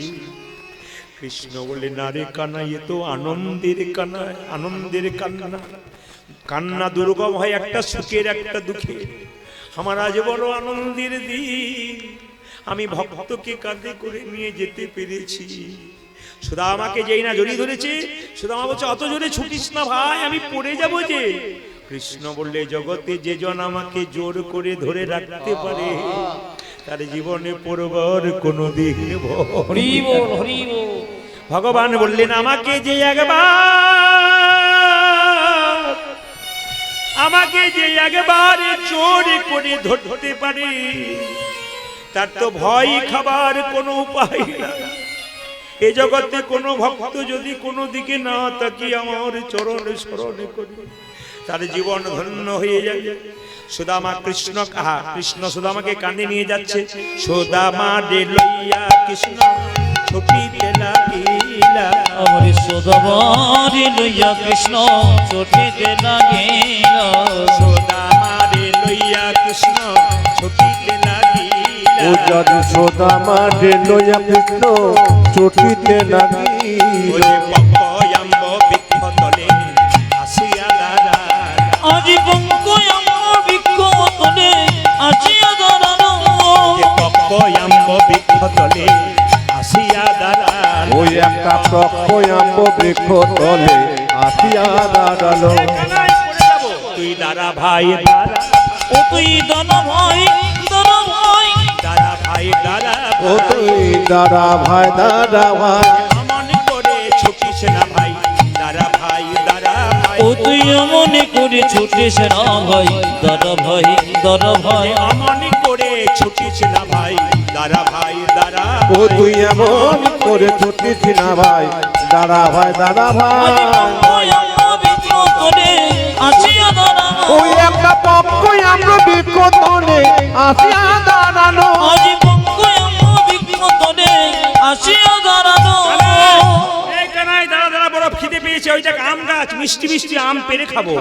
যেই না মিষ্টি মিষ্টি আম খেলে প্রথমে সুদামা খাচ্ছে। কানাই বলছে, সুদামা তুই খুব চালাক। বলে, কেন? এত সুন্দর পাকা ফল তুই আগে খাচ্ছিস কেন? সুদামা বলছে, কানাই রে, আমি ফলটা আগে খাচ্ছি, তারপর তোকে দিচ্ছি কেন জানি? কংস রাজা বড় দুষ্টু, যদি ফলের মধ্যে কোনো বিষ মিশিয়ে দেয়, আমি যদি মরে যাই তবে তুই আমাকে বাঁচাতে পারবি ভাই, কিন্তু তুই মরে গেলে তোকে কে বাঁচাবে? দেখুন কত ভালোবাসি কৃষ্ণকে। আমরা কৃষ্ণ নাম করে ভাবি যে আমরা কৃষ্ণকে ভালোবাসি, কিন্তু কৃষ্ণ কত ভালোবাসি। আজকে সত্যি আমি দেখলাম আপনাদের এখানে, আমি খুব খুব আনন্দিত যে আপনারা কোথায় সেবা হচ্ছে, কোথায় কি হচ্ছে এদিকে তাকাচ্ছেন না, একবারে একভাবে কীর্তন শুনছেন। এর থেকে বুঝলাম যে আপনারা একবারে কৃষ্ণকে নিজের মতো মনে করেছেন। যে কৃষ্ণকে নিজের মতো মনে করে সে খাবার কথা চিন্তা করে না, যে কৃষ্ণকে নিজের মতো মনে করে সে তো কৃষ্ণ নামে ডুবে থাকে, তার তো আর কোনো দিকে তাকাবার আই থাকে না। এই জন্য বারবার বলবো মায়ের সবাই লক্ষ্য করুন, যে যেখানে বসে আছেন, কৃষ্ণকে ভালোবাসতে গেলে এইরকম করতে হবে। বলে কিরকম? মায়েরা, আগেকার মায়েদের দেখবেন 3টে 4টা করে বাচ্চা হতো, এখন তো হাম দো আর হামারা এক, না কি বলছে? এখন তো পরিবারে হাম দো হামারা এক, আমরা স্বামী স্ত্রী আর আমার একটা, হাম দো হামারা এক। আগে দেখবেন 3টে 4টা বাচ্চা হতো, তো মা গুলো কি করতো? একটা ছেলে উঠোনে খেলতো, একটা বাড়ির ভেতরে, একটা উঠোনের বাইরে। মা কাজ করতে পারতো না, ছেলেগুলো জ্বালাতো। একটা ছেলেকে খেলনা দিত, একজনকে বিস্কুট দিত, একজনকে লজেন্স দিত। কেউ খেলনা নিয়ে ভরে থাকতো, কেউ বিস্কুট নিয়ে ভরে থাকতো, কেউ লজেন্স নিয়ে ভরে থাকতো। কিন্তু ওর মধ্যে থেকে যে ছেলেটা একবার মা বলে কেঁদে উঠতো, মা কিন্তু তাকেই গিয়ে আগে কোলে নিত।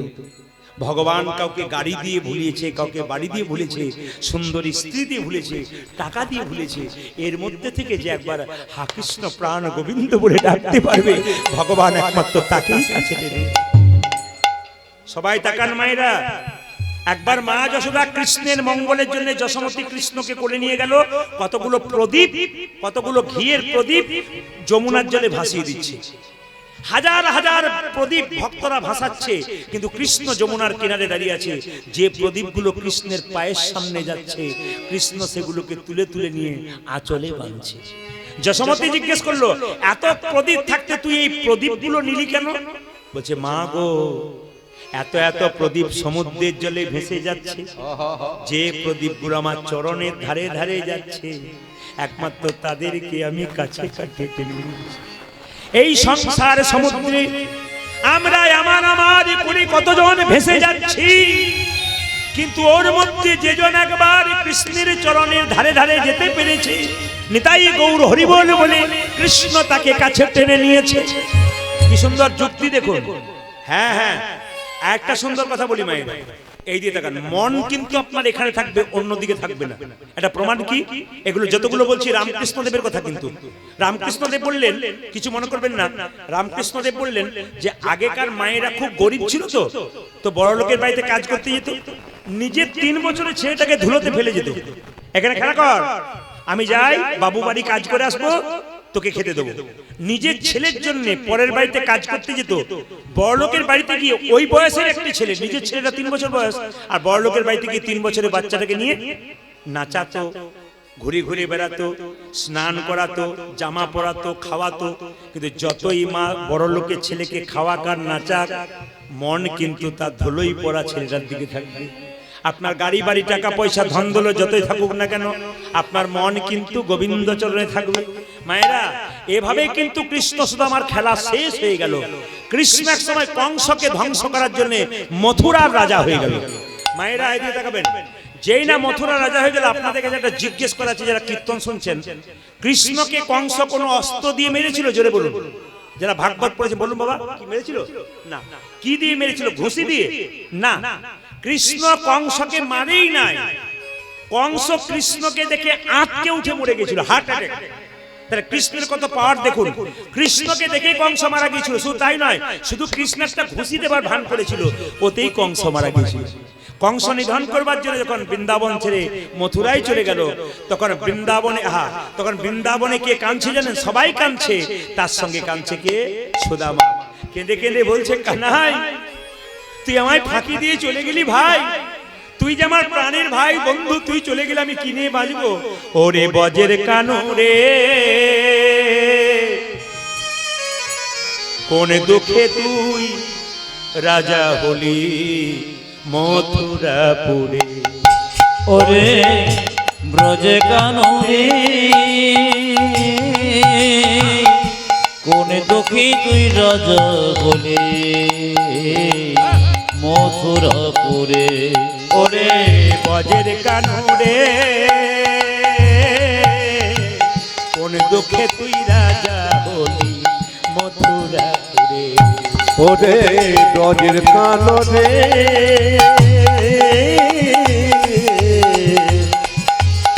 কোন দুঃখে তুই রাজা বলে মথুরা পরে। আর কি ফিরে আসবি না ভাই বৃন্দাবন মাঝে। কানাই রে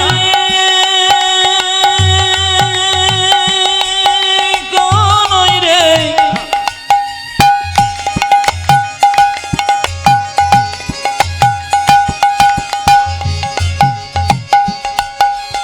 কানাই রে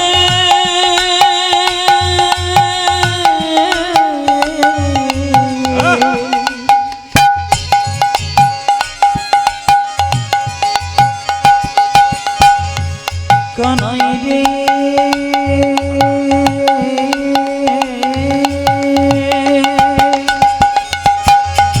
আর কি ব্রজে আসবি না বৃন্দাবনে।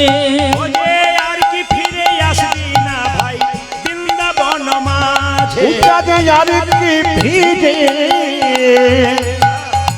আসবি না তুই বৃন্দাবনে। ব্রজের কাননে কোন দুঃখে তুই কোন দুঃখে তুই রাজা বলে মথুরা পরে। ওরে ব্রজে কাননে করে দুঃখী তুই রাজা বলি মথুরাপুরে। নন্দ রাজা জেলেছে চিতা প্রাণীতে জীবার তরে। আজ নন্দ রাজা গেলেছে চিতা প্রান্তে জীবর তরে। নন্দরানী লয়ে নবনী ফিরছে দাঁড়ে দাঁড়ে। ও নন্দরানে লয়ে নবনে ফিরছে দাঁড়ে দাঁড়ে। নন্দরানী লয়ে নবনী ফিরছে দাঁড়ে দাঁড়ে। উচ্চাদে নন্দরানী লয়ে নবনে ফিরছি দাঁড়ি দাঁড়ে। বজের কানুরে কোন দুঃখে তুই রাজা হলি মথুরাপুরে। ওরে ব্রজে কানরে কোন দুঃখী তুই রাজা বলি মথুরাপুরে। আজ কোন দুঃখে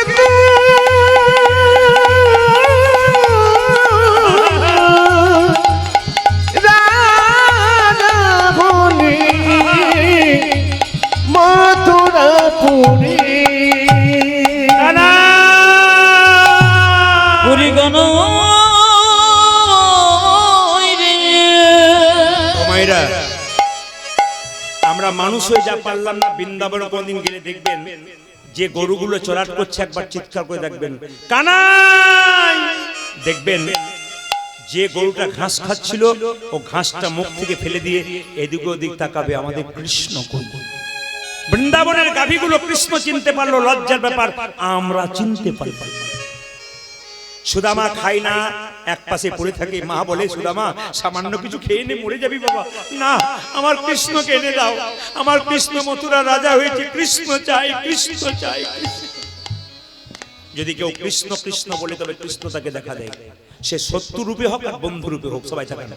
আচ্ছা বলুন তো, কৃষ্ণকে যশোমতী লালন পালন করেছে, দৈবকী জন্ম দিয়েছে, কিন্তু কৃষ্ণকে কোলে নিয়ে মরতে পারে নাই। একজন কৃষ্ণ কোলে নিয়ে মরেছিল, তার নাম কি? জেনে বলুন তার নাম কি? দেখি আপনার কীর্তন তো বহুদিন শুনছেন, আস্তে আস্তে ধীরে। কৃষ্ণকে কোলে নিয়ে কে মরেছিল?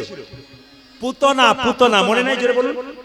কৃষ্ণ কোলে নিয়ে মরে, এই যে এই যে এই যে টুম্পার মা, এই দিকে, এই বাবা রে কি ভক্তি এখনো চলছে আর কি। আমি আপনাকে বলছি, এই দিকে কি বললাম সবাই লক্ষ্য করুন। কৃষ্ণ কোলে নিয়ে মরেছিল কি? পুতনা।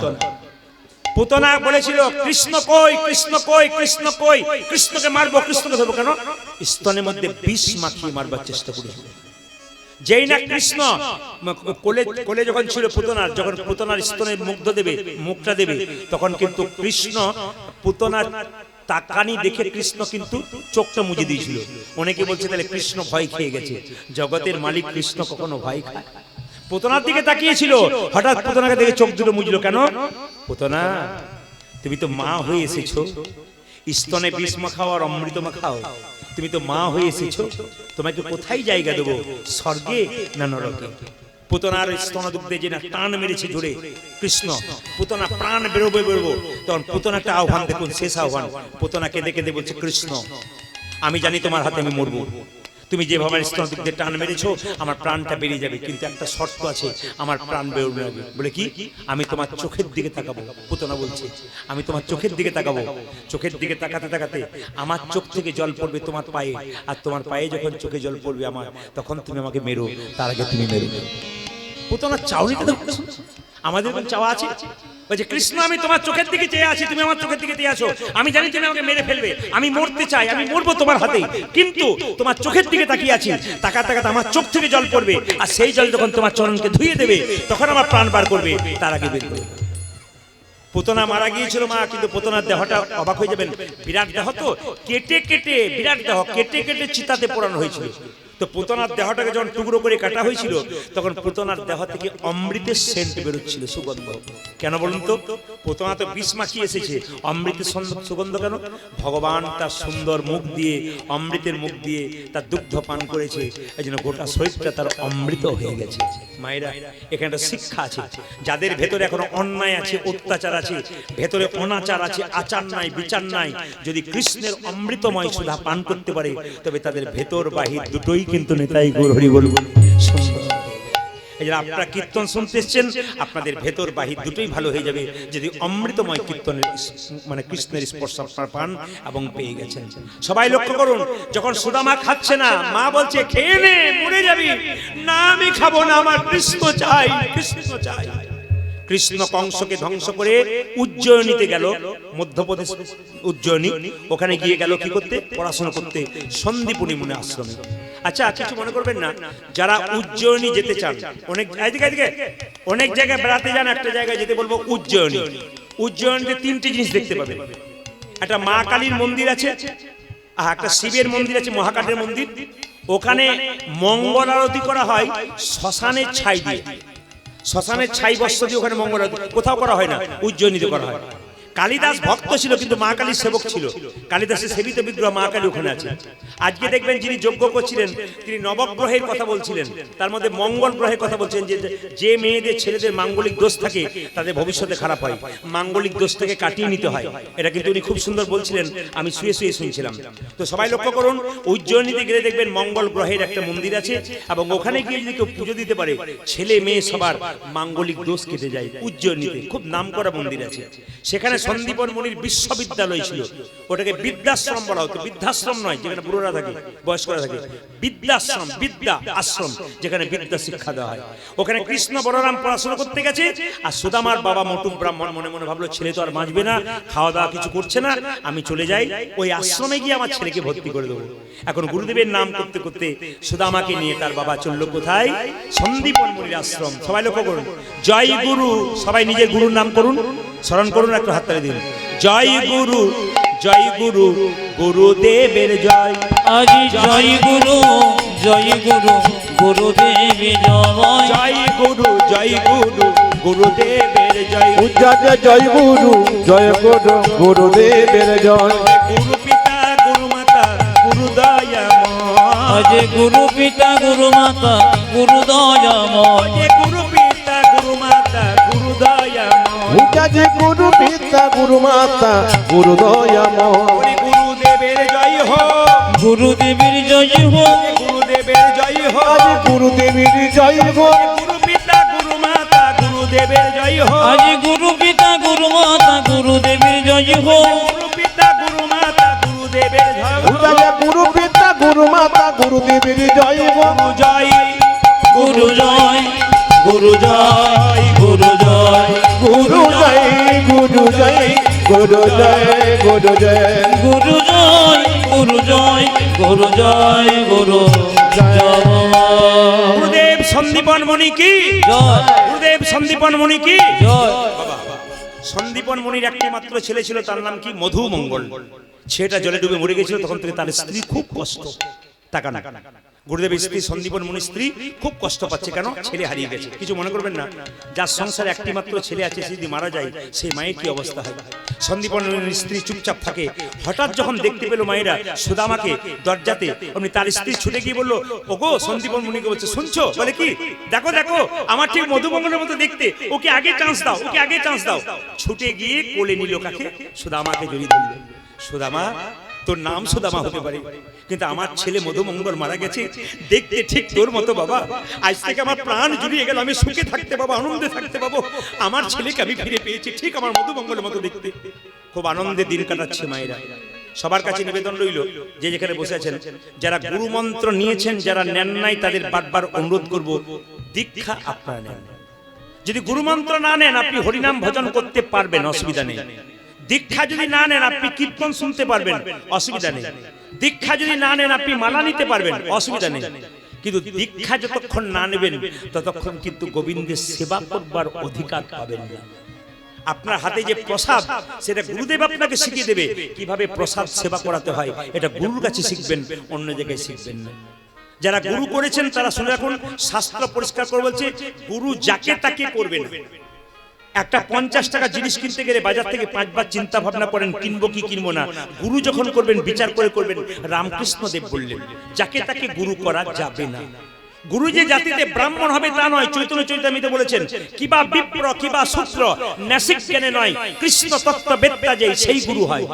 গুরু যে শুধুমাত্র জাতির ব্রাহ্মণ হবে, শূদ্র হবে তা নয়। যিনি কৃষ্ণ তত্ত্ব ভালো জানেন, তার কাছে গুরু মন্ত্র নিতে হবে। কেন বলুন তো? তার কাছে বসলে দুটো ভালো কথা জানতে পারবেন। রামকৃষ্ণ দেব বললেন, ব্রজে একটা কথা আছে, পানি পিও ছানকে আর গুরু করো জানকে। জল খাবে ছেনে আর গুরু করবে জেনে। জল যখন খাবেন মায়েরা, ছেঁকে খেতে হয়, কেন বলুন তো? ছেনে খেতে হয়, কেন? ও ময়লা থাকতে পারে। আর গুরু করবে জেনে, যাকে তাকে গুরু করবে না। গুরু যেন ভালো হয়। গুরু যখন আপনাকে মন্ত্র দেবে, নিজের ছেলেকে যেমন ভালোবাসবে, মেয়েকে ভালোবাসবে, আপনাকে সেরকম ভালোবাসবে। গুরুর 1000টা শিষ্য থাকতে পারে, কিন্তু নিজের ছেলেকে যেমন ভালোবাসবে, শিষ্যদেরকে সেরকম ভালোবাসবে, তবেই প্রকৃত গুরু। এক্ষেত্রে একটা ভালো কথা বলেছেন, যে গুরু যখন আপনার বাড়ি আসবে, যেন খালি হাতে না আসে, তাহলে বুঝবেন উনি গুরু নন। গুরু যদি আপনার বাড়িতে খালি হাতে প্রতিবারই আসে, তাহলে বুঝবেন গুরু আপনাকে ঠিক মতো ভালোবাসতে পারে না। গুরু যখন নিজের ছেলে মেয়ের বাড়ি যাবে, খালি হাতে যাবে? জোরে বলুন, হ্যাঁ না যাবে? মায়ের যাবে, এক প্যাকেট মিষ্টি নিয়ে যাবে, ফল নিয়ে যাবে। আপনার বাড়ি যখন আসবে, খালি হাতে আসবে না। কেন? আপনার বাড়ি খালি হাতে আসবে আর থলি ভর্তি করে আপনার বাড়ি থেকে যাবে। এ কিন্তু গুরু নয়। ইনি দিতে আসেন নাই, ইনি নিতে এসেছেন। আপনার বাড়িতে এক প্যাকেট মিষ্টি আনবে, তখন বুঝবেন গুরুর গুরুত্ব আছে। যাকে তাকে গুরু করা কিন্তু যাবে না। তাই বারবার বললাম, রামকৃষ্ণ দেব বলল, গুরু কি পরিবর্তন করা যায়? বলে হ্যাঁ, করা যায়। বলে কেন? গুরু যদি ভদ্র না হয়, গুরুদের শিক্ষা না থাকে, তাহলে সেই গুরুকে চেঞ্জ করা যায়। শাস্ত্রে একটা কথা বলা আছে, অজ্ঞান তিমিরান্ধস্য জ্ঞানাঞ্জন শলাকা। তার মানে কি? গুরু আমাদের অজ্ঞান অন্ধকার দূর করে জ্ঞানের শলাকা দিয়ে। তা গুরু যদি জ্ঞানই না থাকে, তাহলে আপনার অজ্ঞান অন্ধকার দূর করবে কি করে? এই জন্য বারবার বলবো, গুরুকে জ্ঞানী হতে হবে, গুরুকে পণ্ডিত হতে হবে। সেই গুরুর কাছে মন্ত্র নিয়ে আপনার লাভ আছে। কেন? আপনি একটা সমস্যায় পড়বেন, গুরুকে জিজ্ঞেস করলে সঙ্গে সঙ্গে বলতে না পারলে 5 দিন পরেও খুঁজে বলে দেবে, ইনি হচ্ছেন পাকা গুরু। আর কাঁচা গুরু কাকে বলে? মন্ত্র দেবার যে আগে যে চুক্তি করে, সে কাঁচা গুরু। 500 টাকা এক বস্তা চাল দিল, সোনা জিনিস দিবি, এ কাঁচা গুরু।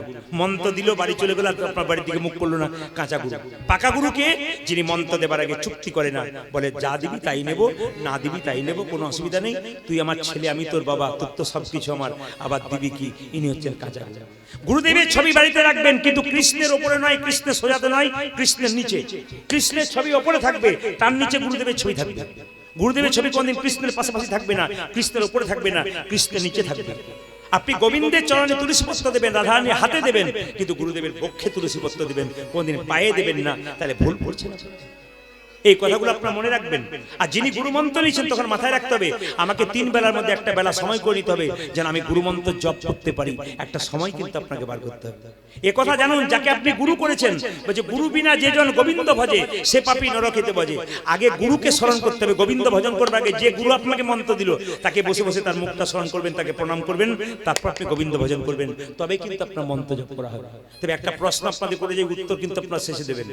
আমরা সবাই কৃষ্ণ মন্ত্রে দীক্ষিত হয়েছি, কৃষ্ণ কোন মন্ত্রে দীক্ষা নিয়েছে আপনাদের কারো জানা আছে? আমরা সবাই কৃষ্ণ মন্ত্রে দীক্ষিত হয়েছি, কৃষ্ণ কোন মন্ত্রে দীক্ষিত হয়েছে এটা কিন্তু আপনাদের কাছে আমার জানা রইল। যদি কারো খুব ইচ্ছা থাকে শেষে জিজ্ঞেস করবেন, আমি বলে দিয়ে যাবো। আর যদি ইচ্ছা কারো না থাকে আমার বলার কোনো দরকার নেই। আর দ্বিতীয় একটা প্রশ্ন করে যাই, মেয়েরা বিয়ের সময় বাড়ি থেকে সবকিছু নিয়ে যায়, একটা জিনিস চিরকালের জন্য বাপের বাড়িতে ফেলে যায়, ব্যাপারটা কি? দেখি আপনাদের কেমন হিসাব আছে বুঝবো। মেয়েরা বিয়ের পরে সব জিনিস বাড়ি থেকে নিয়ে চলে যায়, একটা জিনিস বাড়িতে চিরকালের জন্য ফেলে যায়, ওটা কিন্তু কোনোদিন নিয়ে যেতে পারে না।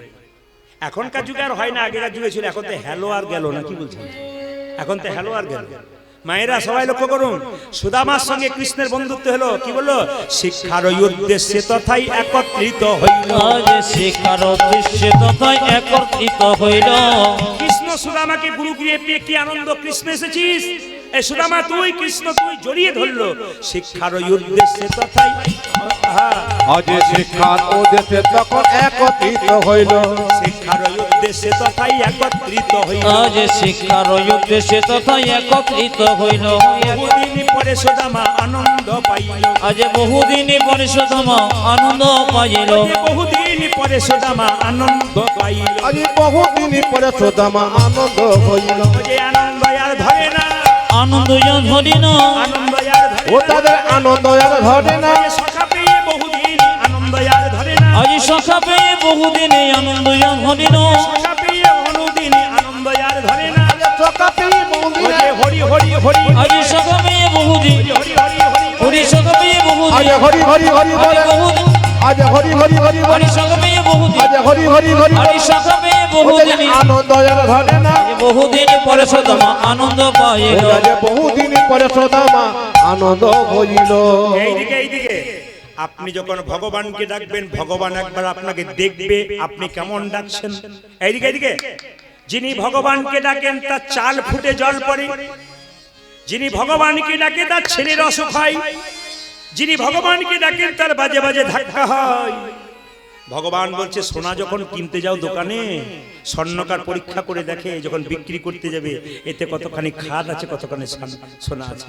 আপনি ভগবানকে ভক্তি দেবেন, ভগবান পরীক্ষা করে দেখবে কতখানি খাদ আছে, কতখানি ভক্তি আছে। এই যে আপনারা বসে বসে কীর্তন শুনছেন, কোনো দিকে তাকাচ্ছেন না, কোথায় খাবার হচ্ছে, কোথায় লোক বসে আছে ওইদিকে তাকাচ্ছে না। আপনাদেরকে ভগবান পরীক্ষা করছে যে আপনি কেমন কীর্তন শুনছেন। প্রদীপ পাল জানতে পারছেন আপনার মনের মধ্যে কি আছে। শাস্ত্র বলল, মন মনা মত ভক্ত, মন মনা মত ভক্ত। হ্যাঁ, শুধু মনটা তুমি আমাকে দাও, এতে কাজ হবে।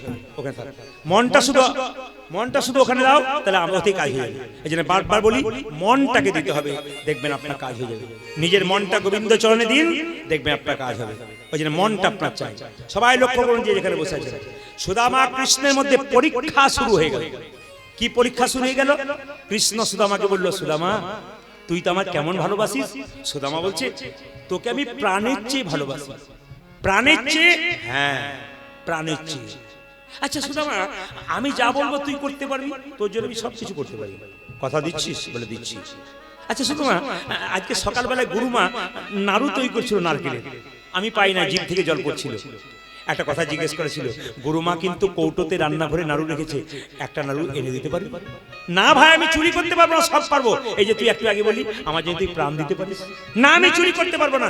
এই তুই যে বললি আমার জন্য প্রাণ দিতে পারিস, বলছে না না তুই আর যা কিছু বল।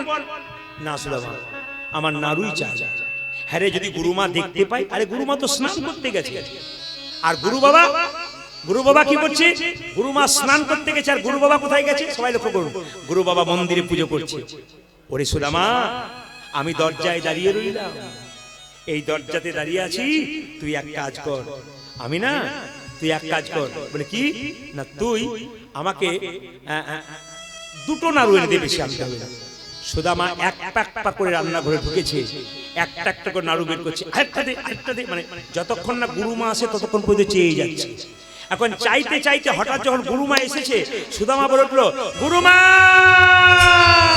গুরুমা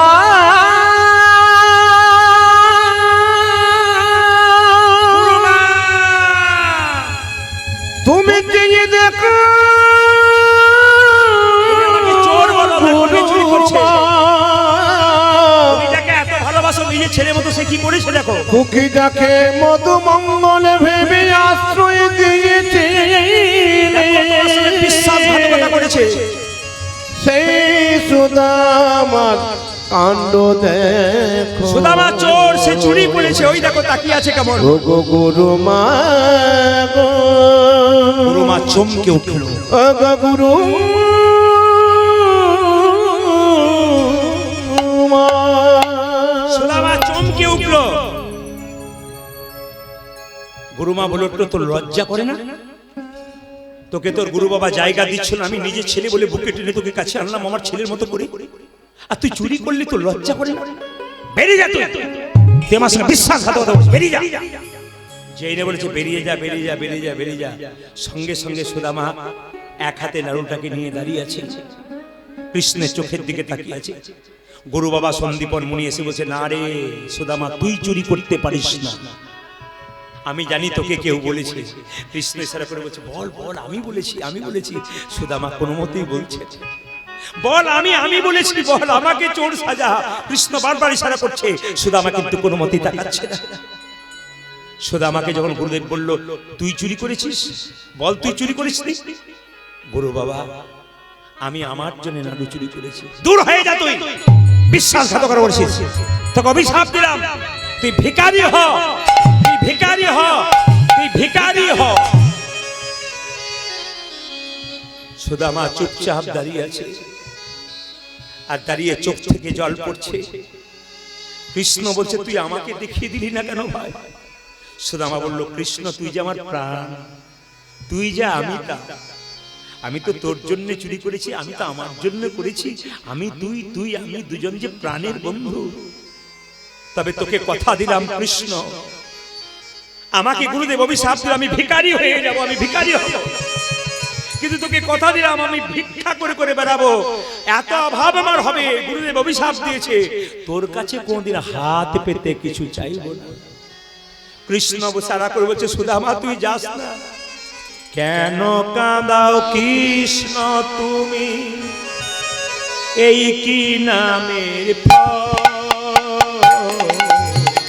অজিয়ে তো কর কৃষ্ণ তুমি,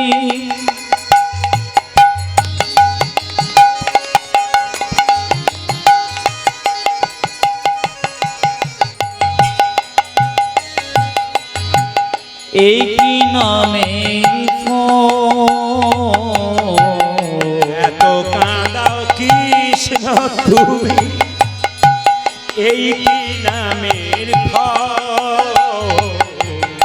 আজি এত কাঁদাও কৃষ্ণ তুমি, হরিবল হরিবল।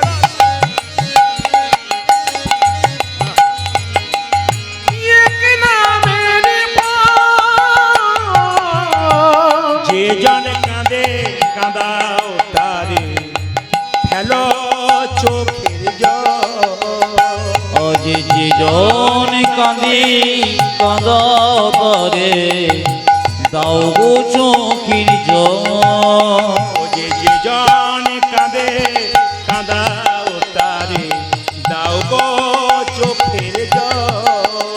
উজাজে যে জন কাঁদে কাঁদাও তারে, দাও গো চোখের জল। সুদামা চলে গেল মায়েরা, মদন মোহন কি, হরিবাসর কি, সবাই লক্ষ্য করুন যে যেখানে বসে আছেন। আজকে সুদামা কি করেছে মায়েরা? সুদামা যখন এত অভাব পড়ে গেল, সুদামা কতগুলো ছেলে মেয়েকে পড়ায়। তো বাচ্চা ছেলে দেখলে পড়ায়, কেউ বেতন দেয়, কেউ বেতন দেয় না, এক বেলা খায়, এক বেলা খায় না।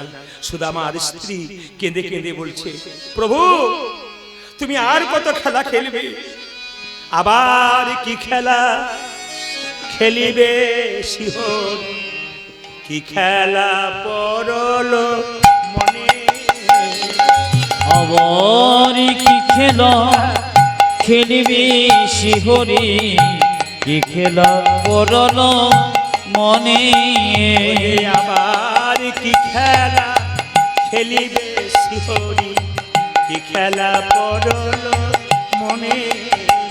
আজি আমার কে খেলা খেলিবি শিহরি, কি খেলা পড়িল মনে। ও বলিলাময় তুমি শ্রীহরি, বুঝিবে কেমনে। আরি ও বলিলাময় তুমি শিহরি বুঝিবে মনে লীলাময় তুমি শ্রীহরি বুঝিবে কেমনে ও গলি নাময় ও গসি গদি বুঝিবে কেমনে আবার কি খেলা খেলিবে শ্রীহরি কি খেলা পড়ল মনে ও গো অরে আবার কি খেল খেলিবে শিহরে কি খেল পড়ল মনে আদি আবার কি খেলা খেলিবি কি গদি কি খেলা পড়িল এইদিকে মায়েরা এইদিকে যখন অভাব বাড়িতে কিছু মনে করবেন না স্বামী স্ত্রীর সম্পর্ক কেমন এই দিকে দেখাবেন এতজন কীর্তন শুনতে এসছেন কীর্তন শিখতে গেলে বহু কিছু শিক্ষা অর্জন করতে হয় স্বামী স্ত্রীর সম্পর্ক কেমন মায়েরা যখন এই স্বামী স্ত্রী হয়ে গেলেন প্রত্যেকটি মায়ের কাছে বলবো স্বামীর কাছে চাওয়াটা যেন আপনার হিসাব মতো হয় স্বামীর যেমন আয় সেরকম ব্যয় করবেন আর স্বামীর যা আয় তার থেকে বেশি ব্যয় করলে আপনি অন্যায় করছেন আপনি স্ত্রীর জায়গায় রইতে পারছেন না এইদিকে স্বামীর যেমন রোজগার সেরকম যদি মেনে নিতে পারেন আপনার জীবন সুন্দর হবে আর যদি স্বামীর রোজগারের চাইতে আপনি বেশি চান তাহলে কিন্তু আপনি দুঃখের সাগরে পড়বেন সুদামার স্ত্রীর এত অভাব স্বামী স্ত্রীর সম্পর্ক কেমন চোখ আর হাতের মতো চোখ কাঁদলে হাত তার জল মুছিয়ে দেবে আর হাত ব্যথা পেলে চোখ কাঁদবে এরকম সম্পর্ক যদি থাকে ভগবানকে ডাকতে হবে না ভগবান আপনার এদিকে এদিকে এদিকে ভগবান আপনার বাড়ি আসবে ভগবানকে ডাকতে হবে না দুই স্বামী স্ত্রীর সম্পর্ক কেমন দাঁত এবং জীবের মতো সবাই তাকান দাঁত এবং জীবের মতো স্ত্রীকে কেউ মারতে গেলে স্বামী কি বলে একবার হাত দিবি না একবার হাত দিবি না আমায় মার ওর গায়ে যেন আঘাত না হয় দাঁত যেমন আঘাত পেলে দাঁত ভেঙে যায় জীবকে কিছু করতে দেয় না সেরকম কিছু মনে করবেন না মায়েরা দাঁত আর জীবের মতো জীব পেছনে থাকবে দাঁত আগে থাকবে স্বামী স্ত্রীর সম্পর্ক কি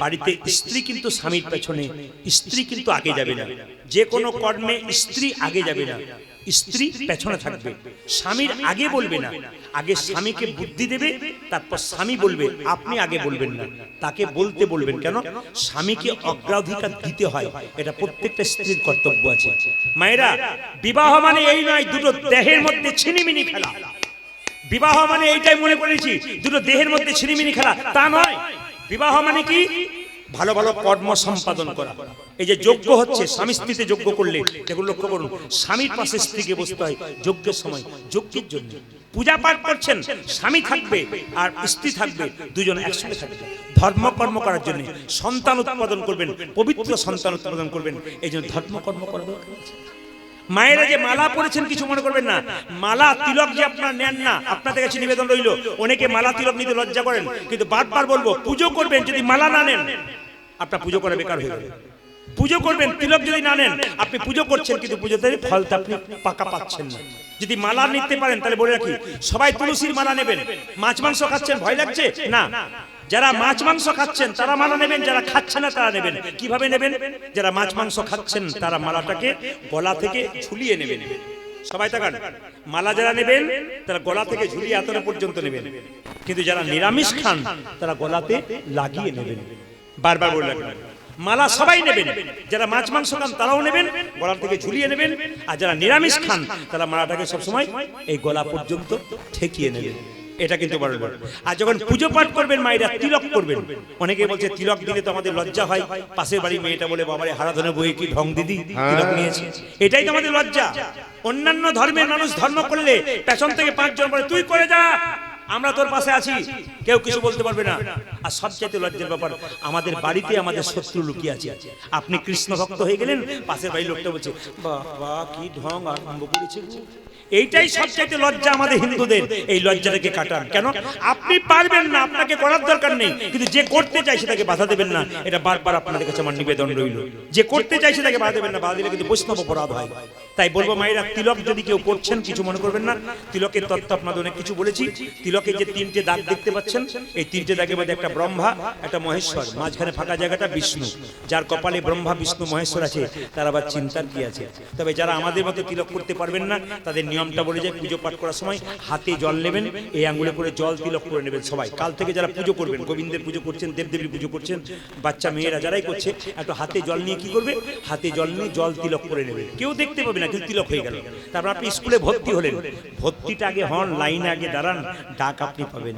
এক সময় জল তিলক করতে করতে আপনার ইচ্ছা হবে আমি তিলক নেব, বহুদিন ধরে জল তিলক করব। যদি মনে করেন একটা ফোঁটা নিতে হবে, তাই তুলসী তলার যে কাঁচা মাটিটা আছে ওই মাটিটা আপনি এই আঙ্গুলে করে নেবেন। এই আঙ্গুলে লোককে দেবেন, এই আঙ্গুলে মৃত মানুষের কপালে দেবেন, এই আঙ্গুলে নিজে নেবেন, এই আঙ্গুলে কাকে দেবেন, ভগবান বিষ্ণুকে দেবেন, আর এই আঙ্গুলে ভাইকে যখন ফোঁটা দেবেন তখন এই আঙ্গুলে দেবেন। নিয়ম আছে কিন্তু, হ্যাঁ, এই জন্য বারবার বলবো তিলক করা প্রত্যেকের কর্তব্য আছে। যদি এরকম না করতে পারেন, কাল থেকে কিন্তু জল তিলক করবেন। সবাইকে আমি বলে এসেছি, জল তিলকের নিয়ম কিন্তু শাস্ত্রে দেওয়া আছে। আপনার জল তিলক করুন, কেউ দেখতে পাবে না, কিন্তু জল তিলক হয়ে গেল। এখানে তিলক করে নিলেন, পুজো পাঠ করবার সময় আপনার লাভ আছে। সুদামা আর স্ত্রীকে দেখে বলছে, স্বামী, কৃষ্ণ নাকি তোমার বন্ধু, সে নাকি দ্বারকার রাজা, একবার তার কাছে যাও, অভাবের কথা বলো। কেঁদে কেঁদে কৃষ্ণ বলছে, শোনো, কেঁদে কেঁদে সুদামা বলছে, শোনো বসুন্ধরা, তুমি যা বললে আমি কৃষ্ণের কাছে কিছু চাইবো না, কারণ আমি প্রতিজ্ঞা করেছি আমি না খেয়ে মরে যাব, তোর কাছে কিছু চাইবো না। সবাই তাকান মায়েরা। সুদামা বলছে, শোনো, আমি যেতে পারি আমার বন্ধুকে দেখতে, কিন্তু চাইতে পারবো না। বসুন্ধরা বলল, তুমি অন্তত একবার যাও, দেখা তো তোমার হবে, তুমি অন্তত যাও, দেখা তো তোমার হবে। যে না বলেছে তুমি একবার যাও, দেখা তোমার হবে। সুদামা বলল, বন্ধু যদি বন্ধুর কাছে যায় কিছু নিয়ে যেতে হয়। কি খেতে ভালোবাসে তোমার বন্ধু? আমার বন্ধু চিড়ের নাড়ু খেতে ভালোবাসে। সুদামার স্ত্রী বলে উঠলো, স্বামী, আমি দরজায় দরজায় গিয়ে চিড়ে ভিক্ষা করে তোমাকে দেবো, তোমার বন্ধুকে দেবে। তার স্ত্রী যাচ্ছে, ভিক্ষা দাও গো নগরবাসী, উলুধ্বনিতে ভিক্ষা হবে, উলুধ্বনি দিন, ভিক্ষা দাও গো নগরবাসী, ভিক্ষা দাওয়া মা, ভিক্ষা দাও গো নগরে বাসে, ভিক্ষা দাও ভিক্ষা দাও গো নগরবাসী, ভিক্ষা দাওয়া মা, ভিক্ষা দাও গো নগরবাসী, ভিক্ষা দাওয়া মা, তোমাদের ভিক্ষার দ্রব্য পাবে শ্যামরা, তোমাদের ভিক্ষা দ্রব্য পাবে শ্যামরা, তোমাদের ভিক্ষার দ্রব্য পাবে শ্যামরা, আজ তোমাদের ভিক্ষা দ্রব্য পাবে শ্যামরা, ভিক্ষা দাও গো নগরবাসী, ভিক্ষা দাও। একজন দিলে হবে। আজ ভিক্ষা দাও গো নগরে বাসে, ভিক্ষা দাও। আমি আপনাকে বলতে চাই, আপনার শেষে ভিক্ষা দেবেন, একজন দিলেন ভালো করলেন, আর দেওয়ার দরকার নেই, ওখানে নামিয়ে দিন। এখন কেউ উঠবেন না, ভিক্ষা জায়গাটা সবাইকে দেওয়ার দরকার নেই, ওখানে নামিয়ে দিন। সবাই বসুন একসঙ্গে, ওই যে দিয়েছেন বাস, আর কেউ আসবেন না। সবাই ভিক্ষা দাও গো নগরবাসী, ভিক্ষা দাও আমায়, উড়োধরি উড়োধরি, আজ ভিক্ষা দাও গো নগরে বাসে, ভিক্ষা দাও আমায়। তোমাদের ভিক্ষার দ্রব্য পাবে শ্যামরা, আজ তোমাদের ভিক্ষা দ্রব্য পাবে শ্যামরা, তোমাদের ভিক্ষার দ্রব্য পাবে শ্যামরা, তোমাদের ভিক্ষা দ্রব্য পাবে শ্যামরা, ভিক্ষা দাও গো নগরবাসী, ভিক্ষা দাও আমায়। আজ ভিক্ষা দাও গো নগরে বাসে, ভিক্ষা দাও আমায়। সবাই মাথায় কাপড়টা নিন, যে যেখানে বসে আছেন, ভক্তি ভরে মায়েরা যে যেখানে বসে আছেন, একবারে ভক্তি ভরে মাথার কাপড়টা নিয়ে চুপচাপ সবাই দর্শন করুন। সুদামার স্ত্রী বলল, স্বামী, এত জায়গা গেলাম, কেউ ভিক্ষা দিল না। চার পাড়া থেকে চার মুষ্টি, এদিকে চার পাড়া থেকে চার মুষ্টি চিড়ে পেয়েছি, কিন্তু নাড়ু করতে পারলাম না। তুমি কিছু মনে করো না, ওইটাই দিও। তোমার বন্ধু কৃষ্ণ যদি চাই তবে দেবে, না চাইলে দেবে না। কিন্তু এই দেখো, তোমার ছোট্ট ছেঁড়া গামছাতে বেঁধে দিলাম শুকনো চিড়ে, ওইটাই তোমার বন্ধুকে দাও। জয়নি তাই, সবাই বলুন রাধে রাধে। সবাই মাথার কাপড়টা নিন। সুদামা চলল কৃষ্ণের কাছে। সবাই কই কৃষ্ণ, সবাই চলে যাচ্ছে। কে চলে যাচ্ছে? ও গো কই কৃষ্ণ। সবাই তাকান, সবাই তাকান। আচ্ছা একটা কথা বলুন তো, সুদামা কি নিয়ে চললো, চিড়ের নাড়ু না শুকনো চিড়ে? জোরে বলুন। শুকনো চিড়ে। কিসে বাঁধলো? একটা পুটলিতে করে বাঁধলো। এক হাতে যাচ্ছে আর এরকম করে গাইতে গাইতে যাচ্ছে। সবাই দর্শন করুন। সুদামা যাচ্ছে কৃষ্ণের কাছে দ্বারকায়। কই কৃষ্ণ, কোথায় কৃষ্ণ, কোথায় প্রাণ সখা উলধ্বনি। আজি কই কৃষ্ণ, কোথায় কৃষ্ণ, কোথায় প্রাণে সখা। এই দিকে তাকান। যারা কীর্তন বোঝে না, যারা কীর্তনের তত্ত্ব বোঝে না, তারা গোবিন্দ সেবার আগে নিজে সেবা করে নেয়। ওরা তো বুঝলোই না। সুদামা যে চিড়েটা নিয়ে চললো, আগে গোবিন্দকে দেবে, গোবিন্দ সেই প্রসাদ পাবে, তবে তো আপনি প্রসাদের জায়গায় যাবেন। আর গোবিন্দকে না দিয়ে আপনি প্রসাদের জায়গায় গেলেন, আপনি তো কীর্তন বুঝতেই পারলেন না। যারা বুঝলো তারা ভক্তি বলে, কই কৃষ্ণ, কোথায় কৃষ্ণ, কোথায় প্রাণ সখা উলধ্বনি। আজ কই কৃষ্ণ, কোথায় কৃষ্ণ, কোথায় প্রাণ সখা। অনেক দিন দেখি নাই তোরে, একবার দে রে দেখান। তাই গৌর হরি হরি আমি অনেক দিন দেখি নই তোরে, একবার দে রে দেখো। আপনার সবাই কীর্তন শুনছেন, অনেক দাদা ভাই শুনছেন, অনেক ভক্তরা শুনছেন। কম বয়সে হলো ভক্তি আছে ভেতরে, এদিকেও বসে আছে, চেয়ারে বসে আছে, নিচে বসে আছে, কিন্তু কত সুন্দর হাত তুলছে। বলি অনেক দিন দেখি নাই তোরে, একবার দেখা হরি জানি জানে।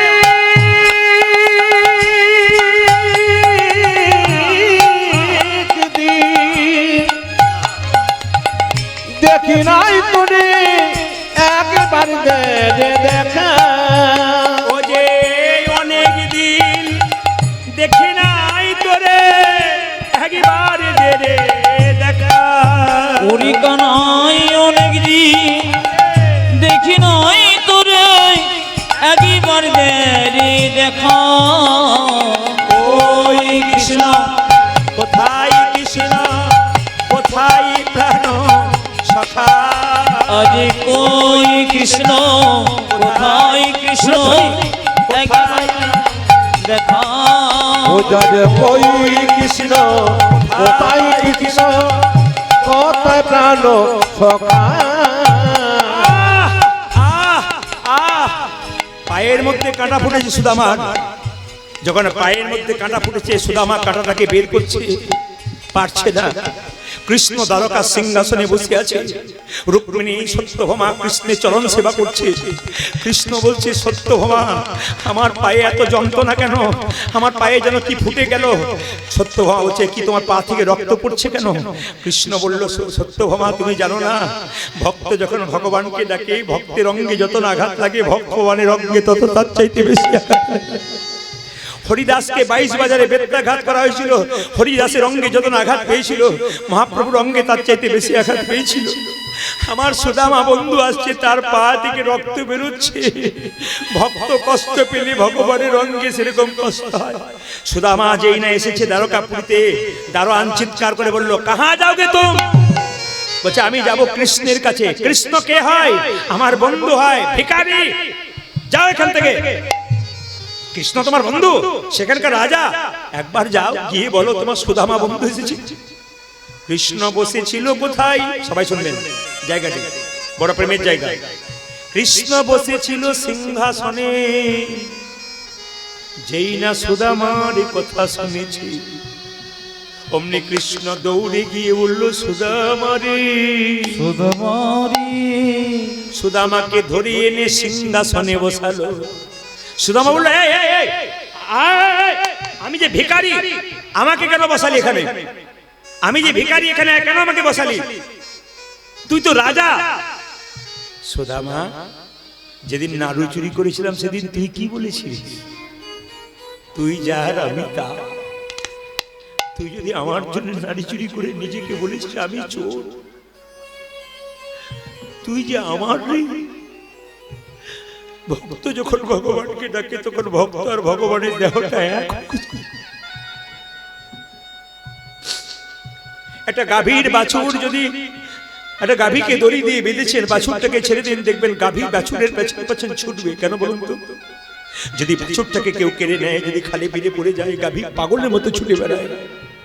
ভক্ত যখন হা কৃষ্ণ প্রাণ গোবিন্দ বলে রাস্তা দিয়ে চলে যায়, ভক্ত যাতে বিপদে না পড়ে ভগবান তার পেছন পেছন বারবার ছুটতে থাকে ভক্তকে রক্ষা করার জন্য।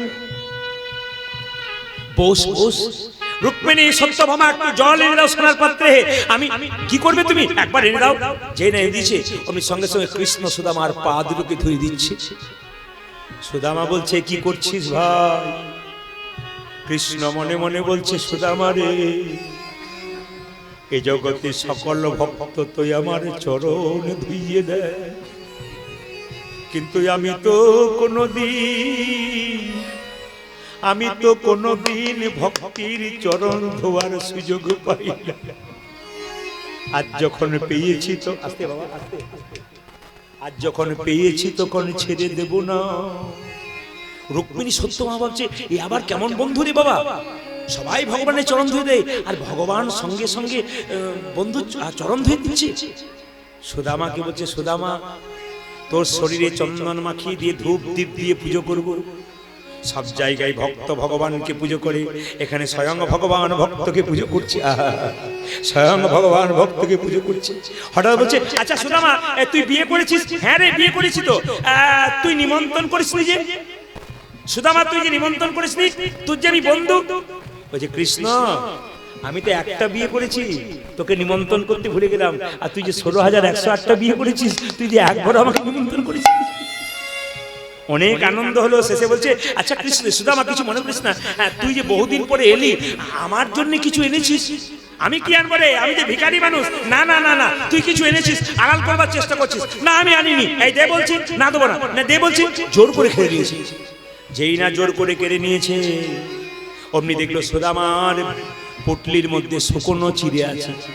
কৃষ্ণ শুকনো চিড়ে নিয়ে কেঁদে কেঁদে বলে, কানা সুদামা রে, লোকে আমাকে মিষ্টি খাইয়ে খাইয়ে জীবটাকে নিরস করে দিয়েছিস। তুই আমায় এত ভালোবাসিস যে তুই আমার জন্য শুকনো চিড়ে এনেছিস। ও মা, শুকনো চিড়েগুলো গলায় লেগে যাবে, তাই তুই ভিজিয়ে এনেছিস। সুদামা কেঁদে কেঁদে বলে, কানাই রে, আমি আনবার কালে তোর জন্য শুকনো চিড়ে এনেছিলাম। আনতে আনতে মনে মনে ভাবছিলাম, আমার বন্ধুকে কতজন সোনার থালায় রূপোর থালায় পায়েস দেয়, আমি কেমন করে শুকনো চিড়ে তুলে দেব। এই কথা ভাবিতে ভাবিতে আমার চোখের জলে চিড়ে ভিজে গেছে নিতাই গো। ওরে কানা আই রে, সবাই উলু ধরে দে।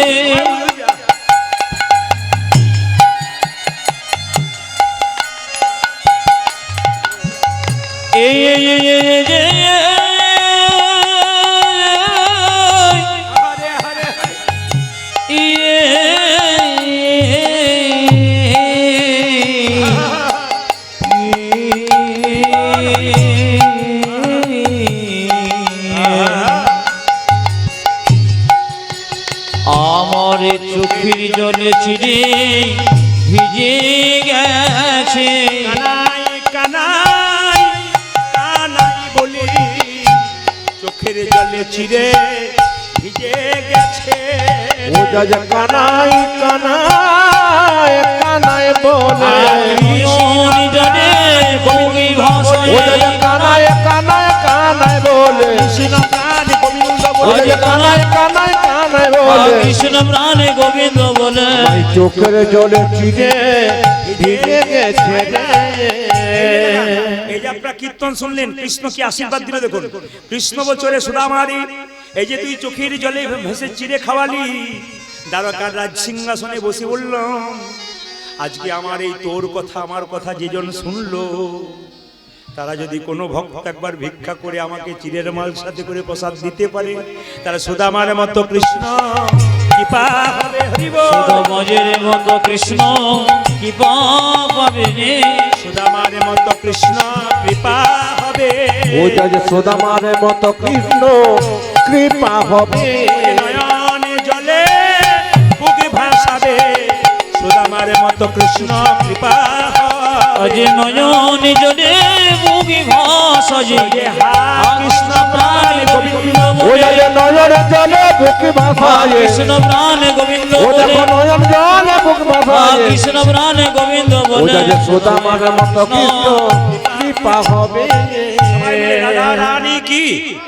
আপনারা যারা কীর্তন শুনলেন এতক্ষণ তারা সুদামার মতো কৃষ্ণ কৃপা পাবেন তার আগে বলে দিই দেখুন এটা দামি কথা কৃষ্ণ সুদামার কাছে 10 দিন রইল সুদামা কৃষ্ণের কাছে 10 দিন রইল আমরা যদি ভগবানের কাছে থাকি মন্দিরে আমরা কি বলি মেয়ের বিয়ে দাও ছেলের চাকরি দাও এই দাও সেই দাও কিন্তু 10 দিন ধরে কৃষ্ণ সুদামা কৃষ্ণের কাছে রইল একবারও একটা দিন কিছু চাইল না একবারও না বরং কৃষ্ণ জিজ্ঞেস করেছিল সুদামা তুই কেমন আছিস কৃষ্ণ তো সব জানে যে তোর কি আছে কিনা এই যে মায়েরা মন্দিরে বলে না ছেলের বিয়ে দাও ছেলের চাকরি দাও মেয়ের বিয়ে দাও এই কথা বলার দরকার নেই কেন ভগবান তো অন্তর্যামী তোমার কি আছে না আছে ও তো জানে তুমি শুধু ভক্তি দাও ভক্তি সম্পদ ভগবানকে দাও কৃপা সম্পদ তোমাকে দেবে কিচ্ছু বলার দরকার নেই খালি ভক্তি দাও সে তো জানতে পারছে তোমার কি আছে কিনা তুমি আর বলে বোঝাবে কি জন্য একবারে বলবে না বলাটা ভুল কেন সুদামা বুঝিয়ে দিল সুদামাকে জিজ্ঞেস করছে কৃষ্ণ তুই কেমন আছিস জানে তো স্ত্রী খেতে পাই না স্বামী খেতে পাই না একবেলা খেতে পাই একবেলা পাই না তার স্ত্রী কাপড় নাই সব জানে কৃষ্ণ হ্যাঁ রে সুদামা তুই কেমন আছিস আগে তো ভালো ছিলাম তোকে পেয়ে তো আমি আরো ভালো হয়ে গেছি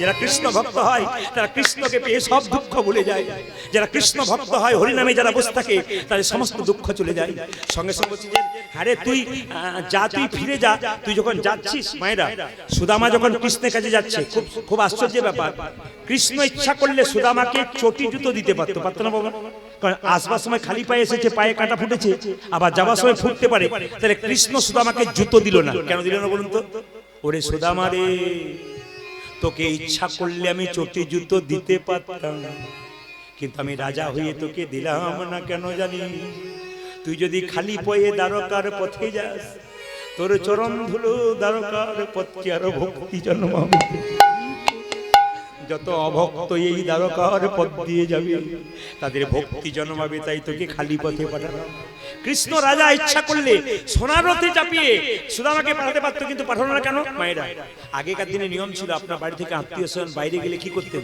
দরজায় দাঁড়িয়ে থাকতেন না যতদূর যেতে ততদিন তাকে থাকতেন যতদূর এখন তো গাড়ি ঘোড়া হয়ে গেছে গাড়িতে চাপলো সঙ্গে সঙ্গে ভ্যানিশ হয়ে গেল দেখতেই পেলেন না কিন্তু কৃষ্ণ কি করলো সুদামাকে কেন গাড়িতে দিল না রথে দিল না হেঁটে হেঁটে পাঠালো কেন ওরে সুদামা রে আবার কখনো দেখা হবে জানি না তুই যে চললি তুই যত দূর পর্যন্ত যাবি তত দূর তোকে দেখতে পাবো আর যদি কোনোদিন তোর সঙ্গে আমার দেখা না সুদামা চলে যাচ্ছে আর কেঁদে কেঁদে কৃষ্ণ বলছে সুদামা তুই ভালো থাকি সুদামা তুই ভালো থাকি সুদামা তুই ভালো থাকি ও যে সুদামা তুই ভালো থাকি তোর কোন অভাব রইবে না রে সুদামা তুই ভালো থাকি সুদামা তোর কোনো অভাব রইবে না রে সুদামা তুই ভালো থাকি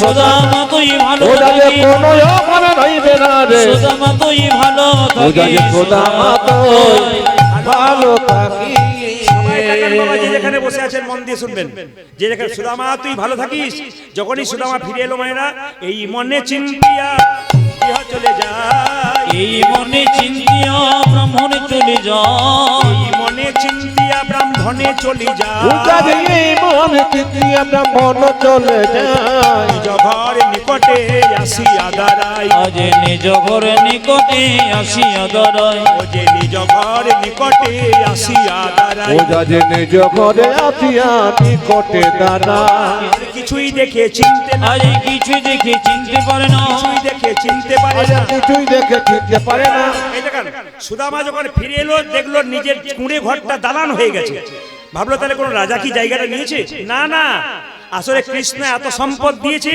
তার স্ত্রীকে রানী দিয়েছে রানী করে দিয়েছে এই সুদামা কিন্তু কলিযুগে জন্ম নিল যশোহর জেলায় বাংলাদেশে সুন্দরানন্দ ঠাকুর রূপে আসুন আজকে কৃষ্ণ সুদামার কথা আপনারা শুনলেন খুব ভালো লাগলো একটা ছোট্ট ভজনের মাধ্যমে আমরা এখান থেকে বিদায় নেব সবাই মিলে হাত তুলুন কাভির আম্বানি একসঙ্গে হাত তুলুন একসঙ্গে হ্যাঁ তবে নাম্বারটা, আমার ফোন নাম্বারটা একটু বলে দিই আপনাদেরকে, এই ক্যামেরার মাধ্যমে আপনারা নাম্বারটা দেবেন সবাইকে। নাম্বারটা বলে দিই 62 96 14 14 27। আমার মোবাইল নাম্বার হচ্ছে 62 96 14 14 27। একবার বলে দিই 62 96 14 14 27।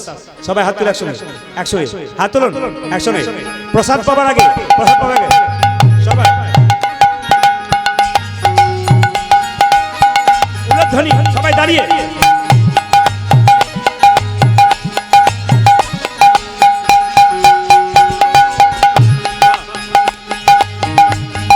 এখানে নিচে দেবেন।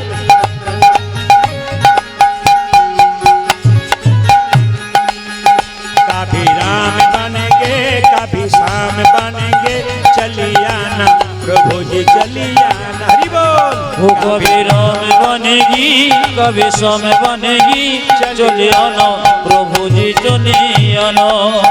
कभी राम बनेंगे कभी श्याम बनेंगे चलियाना प्रभु जी चलियाना। हाथ ताली दिए। कभी नाम बनेगी कभी शाम बनेगी चले आना प्रभु जी चली